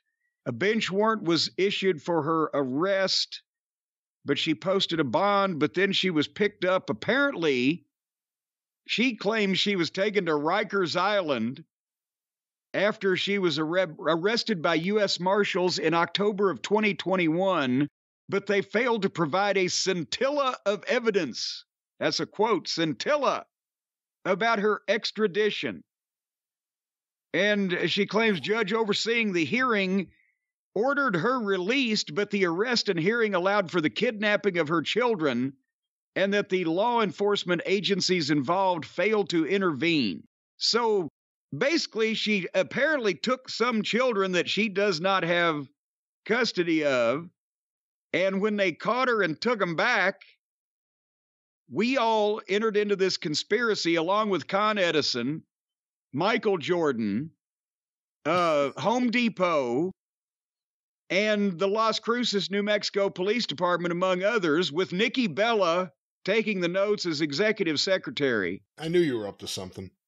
And this may have been what defuncted Panda Energy. They may have been paying under the table to keep this news out of the public eye. But anyway, so now the judge has ruled that she can move forward with suing these 48 pages of people. So I'm sweating this. I'm calling Stephen P. New. And now, here's the thing. The last I saw of this woman, she was doing YouTube videos a couple of years ago where she was out in front of some courthouse or some place to do with her legal plight, and she was cutting this promo that sounded like a combination of Ron Wright and a Southern Baptist preacher, where she was doing the whole, almost speaking in tongues, and they have not given me my rights, and they have interfered with my freedoms, and one would think that, I don't know if what the proper term may have been, raving or ranting, but one would think if a person was acting like this out in front of a county building or a city building or a public building, that someone would come along and put a net over them, take them in for some kind of observation or maintenance or something. And then it references this in the PW Insider Post, and apparently the videos were made private on YouTube. So I guess we can't see those anymore. But now you realize I've not even seen this woman in person in 15 years. Yeah, it doesn't really say what you have done as part of this conspiracy. No, I mean, and it's not as easy to figure out as it is to see what the fucking Omega Sci-Fi fraternity would have had to do with this. I mean, that's easy. But me, it would be a little harder to tie to this. I tried to cover my tracks. But no, she came into TNA, I guess after they flunked her out of Deep South. She was trying to do independent stuff, and she is a large, striking-looking woman. So they hired her for the Knockouts division. And, I mean, obviously, I don't know if you were even watching at the time, but I don't know if she was as rotten as Linda Miles, but I often had Linda Miles flashbacks when I was watching her matches. But it wasn't my program. OVW was mine, so I was more obsessive about it and the quality of same, whereas I was turning a blind eye or holding my nose for a lot of things that were in TNA at that point, male and female. So, but I don't recall her being the second coming of Sherry Martel or Medusa or whatever. But in digging deeper into my personal relationship with Rhaka Khan, who now it's come to this, that our relationship has deteriorated to the point where she's suing me. I want to sue. I think I'll sue you. Rhaka Khan, please don't sue me. Please don't sue me, Rhaka Khan. I want to sue. I think I'll sue you. Rhaka Khan. Here's the interaction I had with this woman in TNA. Because by 2008, I don't even think I was doing the authority figuring. that I'd been doing earlier. I don't think, I think they had Mick doing that by that point. But I was an agent, producer, blah, blah, blah. I never agented or produced or whatever they were calling us then. Any of the women's matches, that was usually Dutch. Occasionally had help from one of the other boys. I think Lance Diamond did some of them. But I was usually doing the other matches, and I was in the truck, so I never worked with the Knockouts matches. And I'm trying to think if I was ever even on camera with this woman in terms of our professional relationship there, where we were both fulfilling our jobs in TNA, because I mean, it doesn't come to mind, but I did a lot of them. You know, old Shitstain was a master of the pre-tapes back then, and he had backstage pre-tapes blocked out for, you know, the original cast of fucking Ben-Hur in some cases. So we may be in a group scene. We were faces in the crowd. I don't know. But I also never had a meaningful conversation with it. Literally, our interaction was limited to, Rhaka Khan, how you doing? Good, how are you? Boy, it's going to be a hot one today. Sure is. Rhaka Khan. If she was standing in front of the Coke machine, I might say, is the Sprite sold out again today? No, I'm not sure. That type of interaction. And then I was trying to think, okay, since we never had a meaningful personal conversation, nor did we ever work together in a professional capacity for the company that we were both with, her even more briefly than me, did we ever mention her on our podcast, Brian Last? Did we cover just the original news when she was on the most wanted fugitive list? We could possibly have done that. I'll look it up to see if we ever talked about her on the YouTube channel. I mean, she must have come up at some point, because there was also all that drama with her and Kurt Angle, so... Oh, yeah. And I've heard her name before, so... And I don't watch Impact, so it must have come up Actually, I think the majority of times that her name might have been mentioned since she was not on television anymore might have been if people were telling stories about Kurt Angle. Poor old Kurt, who fell under her influence at one point in time, I guess would be the best way to put it. Yeah, nothing on the YouTube channel that I see. So, you know, I've covered my tracks well. Hopefully nobody will be able to find out I was actually the ringleader. And the kids are actually in my attics. I've just had spray foam insulated. That's why I didn't want the little crumb snatchers to be in the attic and the heat or the humidity. So I made it a nice little space for them. They're chained up in there right now. Well, hold on, though. Let me stop you. The kids she's talking about, is she claiming that the kids that she kidnapped are the kids that are being kidnapped from her? Apparently, she kidnapped the kids and was not only charged with it, but actually on the most wanted fugitive list for failing to appear in court to answer for that. Are these the same kids in question? Yes, when they finally caught her and took her to jail, to Rikers Island, as she says, that allowed for the kidnapping of her children away from her, the ones that she had kidnapped. So it's a double reverse kidnap here, which is even more serious in a court of law, could be a double felony, and double jeopardy laws do not apply. So is this they arrested her for the charge of kidnapping the kids, and at that point Child Protective Services jumped in, took the kids into their custody to return them back to, I don't know who, whatever the state of origin was in this country? And then yes, that's exactly what it is? Pretty much like what has just happened here. But they're in on it too, because, of course. The El Paso Child Protective Services are the state of Texas is the first defendant. I'd sue them first too. They're big. Yeah, and they're big, and they run the whole shebang down there, the whole ball of beeswax. And the FBI, we knew they were crooked. That's what I've been hearing for so long. I didn't know it was going to take Rhaka Khan to convince me of it. Ever since they lost Ephraim Zimbalist Jr., they have not been the same organization. Okay. All righty there. So we're going to keep you up to, as long as we can continue doing this program. I know my legal fees are going to be ridiculous because Stephen P. New is I'm afraid he's not going to handle this for me. I'm going to have to go out there in the pool of attorneys because he don't want to be known as a noted conspiracy attorney. He may take this one on for the laughs. I don't know. Well, I think I told you. I think that's why that this apparently a judge has said this lawsuit can move forward with prepaying any court fees. If she prepays the court fees, they say she can move forward with the lawsuit. I think the judge what does that says, mean? I got to see what the fuck's going to happen here. Well, apparently there's fees when you file some kind of suit. So if she gives them the money, she can file the suit. So you can file as crazy a lawsuit as you want as long as you pay for it? Sure. This is America. I've never thought about doing just crazy out of the blue lawsuits. This is You can sue anybody for anything. Every lawyer I've retained for the last 40 years, and there's been several, has told me that. All right. You're going to be home tomorrow?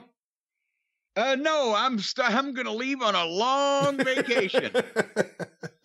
Well, speaking of long vacations, we got to wrap it up soon, and Swami's barking at someone again, and at least the lawnmowers are gone, but we have a little bit of news that's coming out as we're getting ready to release this show, Jim. Should we just talk nonstop and news will break constantly and we never end the program and people can just tune in to the live stream until we die? My plan is for us to back ourselves into a daily morning show that'll go for 4 hours a day. But breaking news. Yeah, I'll back up on you on that one, but go ahead. Breaking news. Well, I don't even know if we can call it news, but this is going around right now. With all the talk about CM Punk returning to AEW and a potential Chicago date and everything else, and a potential Saturday show, AEW Collision, word has now come out that apparently CM Punk being included in the new Saturday show was a major part of the picture for Warner Brothers Discovery. Oh. They wanted CM Punk, and Dave Meltzer did some math on his own. And again, wait a minute. Have they left him alone again? He's supposed to have somebody with him. That last accident. Well, he wrote this. Holy mackerel! He wrote this in the Observer. Well, I'll have you know they had to use Bon Ami on the bathroom floor last time they left him alone. But go ahead. He wrote this about the new show, this new Saturday show. If AEW only makes what Discovery has been paying for first-run shows as a general rule, which is $500,000 per hour in general, is what they're paying for first-run programming. That's $52 million per year, and that's a game-changing financial deal for AEW. Jesus Christ, $52 million a year to give them a program with CM Punk on it. The $52 million man, CM Punk. Well, now, wait a minute. Hold on here a second. Now, it seems like that now that that little piece of information is being bandied around in the public, well, I think that besides the fact that CM Punk has had a long vacation and that vacation should come to an end for the good of AEW's business, for the good of Punk's business, I think that torn pec ought to start bothering him a little bit unless he gets his contract renegotiated. Because they're going to give Tony Khan's AEW $52 million a year for a show contingent on CM Punk being on it. And after all the public mudslinging and the fact that Punk, his name has been dragged through the mud after he was physically assaulted and his space invaded by the childish and petulant EVPs, shouldn't that be worth 15% finder's fee on that $52 million? Who's handling his business these days? Years ago, I think it was Mickey Mantle, although I've seen the quote attributed to different people. But I believe Mickey Mantle was asked, once the era of free agency started, once players in baseball started making all that money, they said, what would it be like for you if at your peak, when you played for the New York Yankees, you had to negotiate your contract with George Steinbrenner, considering the kind of years you had and how much money they're paying people today and the value of players. And he said, I'd walk in there and I'd shake his hand. I'd say, hello, partner. You got to know your value sometimes, even if it pisses people off. Okay, and so coming back down to earth, and I mean, that might be a thing that Punk's thinking about at this point, but coming back down to earth, that makes a little bit more sense now. With the reports that they were trying to or wanting to or thinking about splitting the roster and putting Punk on, one show or whatever, the other guys. I mean, the EVPs want to be away from him because they're cowardly little sots and they're all scared of him. But now it comes out that they have not only been sabotaging Tony Khan's efforts to bring back a big star in the wrestling business that may or may not, depending on your viewpoint, have brought significantly larger television viewing numbers to their program, or sold a few more pay-per-views or a few more live event tickets or whatever. Now we find out that they have been trying to sabotage the efforts to bring back the one guy that the network stipulates they want to be involved in a new program. So is that not more? I mean, I know that the little buckaroos, little Maddie and Nikki, are right-wing zealots, but are they taking a class in insurrectionism here? Now we find out that what they've been doing with every time that we talked about it, just on the last program we did, every time that they get wind, I'm sure they get wind even before we get wind, that there's conversations between Tony and Punk or intent to bring him back or some opening of communications. Then all of a sudden something gets leaked from their side, or Blandon Cutlet tweets something or agrees with something that inflames the talks and sets them back because they don't want him back. But apparently not only do 300,000 or 400,000 of the television viewers want him back, but now the network wants him back for a program that that company could gross $50 million in a year on. If I was Tony Khan, I would be telling Kenny and Maddie and Nikki to grab their knee pads and fucking do some squats, because they're going to be on their knees in front of Punk for a long time, whether they need to beg or plead or blow or whatever they need to do to get that man to agree to come back and do whatever the fuck the network wants him to do for $50 million. And if they don't like it, they can hit the fucking bricks. How far is this going to go? And by the way, he could still sue for the executives led by the Bucks and Omega and Mega, from the number 2 in the company and the executive vice president storming into the dressing room. There's still plenty that can be done over that, so they just keep playing games, it seems like. Is anybody at the network actually following this shit show to understand that the people that work directly under Tony have been the ones trying to run the guy that they want on the program out of the company?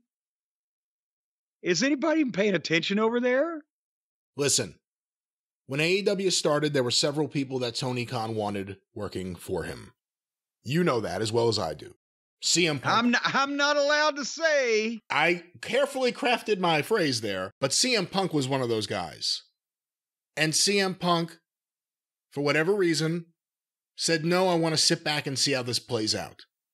So whatever investment mentally the Bucks and Omega and Cody and whoever made in the early days, Punk didn't see it that way. He saw it as something to sit back and let's see how this plays out. Let's monitor the situation. Eventually he comes back, and all of these guys that were big deals in their own little world, all of a sudden they're not selling the most merch. All of a sudden their segments aren't getting over the way they used to. Never forget that Young Bucks segment where the fans started chanting FTR. That was game over for FTR, that segment right there. But CM Punk came in there, did all these things, as Tony Khan himself has said, boosted the business, and kept to himself. He didn't go hang out in their locker room or dressing room, whatever you want to call it. Kept to himself. Now, some guys would go and spend time with him. But this is what happens when you don't go and play the game that everyone else is playing backstage. And if a Saturday show, again, it's not as good as Wednesday nights, as you've said several times, but if a Saturday show means a fresh start for some of that crew, where they're not going to have to put up with the backstage games and the drama and the children, then that's a good thing. Who's going to book it? That's the problem. The problem, and again, and I've even heard some people be complimentary of the new Ring of Honor under Tony. Now, we haven't seen it, but I've heard some people say, how come Dynamite's not as good as that? Which is funny that people would be saying that. But if Tony... Well, here's the thing. He has... I'll let you finish your thought in a second, but with Ring of Honor, even if it's more complimentary, it's just because he probably has fewer people in Ring of Honor that he will listen to, and at least it's something coming from basically one person instead of a bunch of people that he listens to in AEW doing their own shit, which doesn't fucking match with any of the other shit. Go ahead. So even if Tony's doing a good job at Ring of Honor, which we haven't seen, and we see what Dynamite is, and that's not a good job in any way, but a lot of guys who are strong-willed, or at least will play the game, get their ideas on that show, maybe with some touches of Tony Khan that he thinks, because he thinks he's a booking genius, that he sprinkles on their ideas. If the Saturday show is still that, but it's CM Punk in charge of CM Punk segments, if it's maybe FTR not being used like goofs, who knows? CM Punk, though, the one thing to say about his run in AEW, it's a track record now. 1 year, great segments, great matches, real emotion, fans invested in things. Serious segments in the world of professional wrestling. That's exactly what I think wrestling should be right now. So I'm optimistic for CM Punk because he's proven it for 1 year that no matter what damage Tony Khan does to the rest of that program, his segments, he's not going to allow the shenanigans. It just, that's the problem, is that if you have a program with shenanigans except in one great segment, I think you should have a program with great segments and no shenanigans. And that's not going to happen with Tony Khan if he's getting a brand new 2-hour program. If he wants to put a talent roster on that program with CM Punk in charge, how about then giving, or the top star giving CM Punk the right to pick 2 or 3 people that he might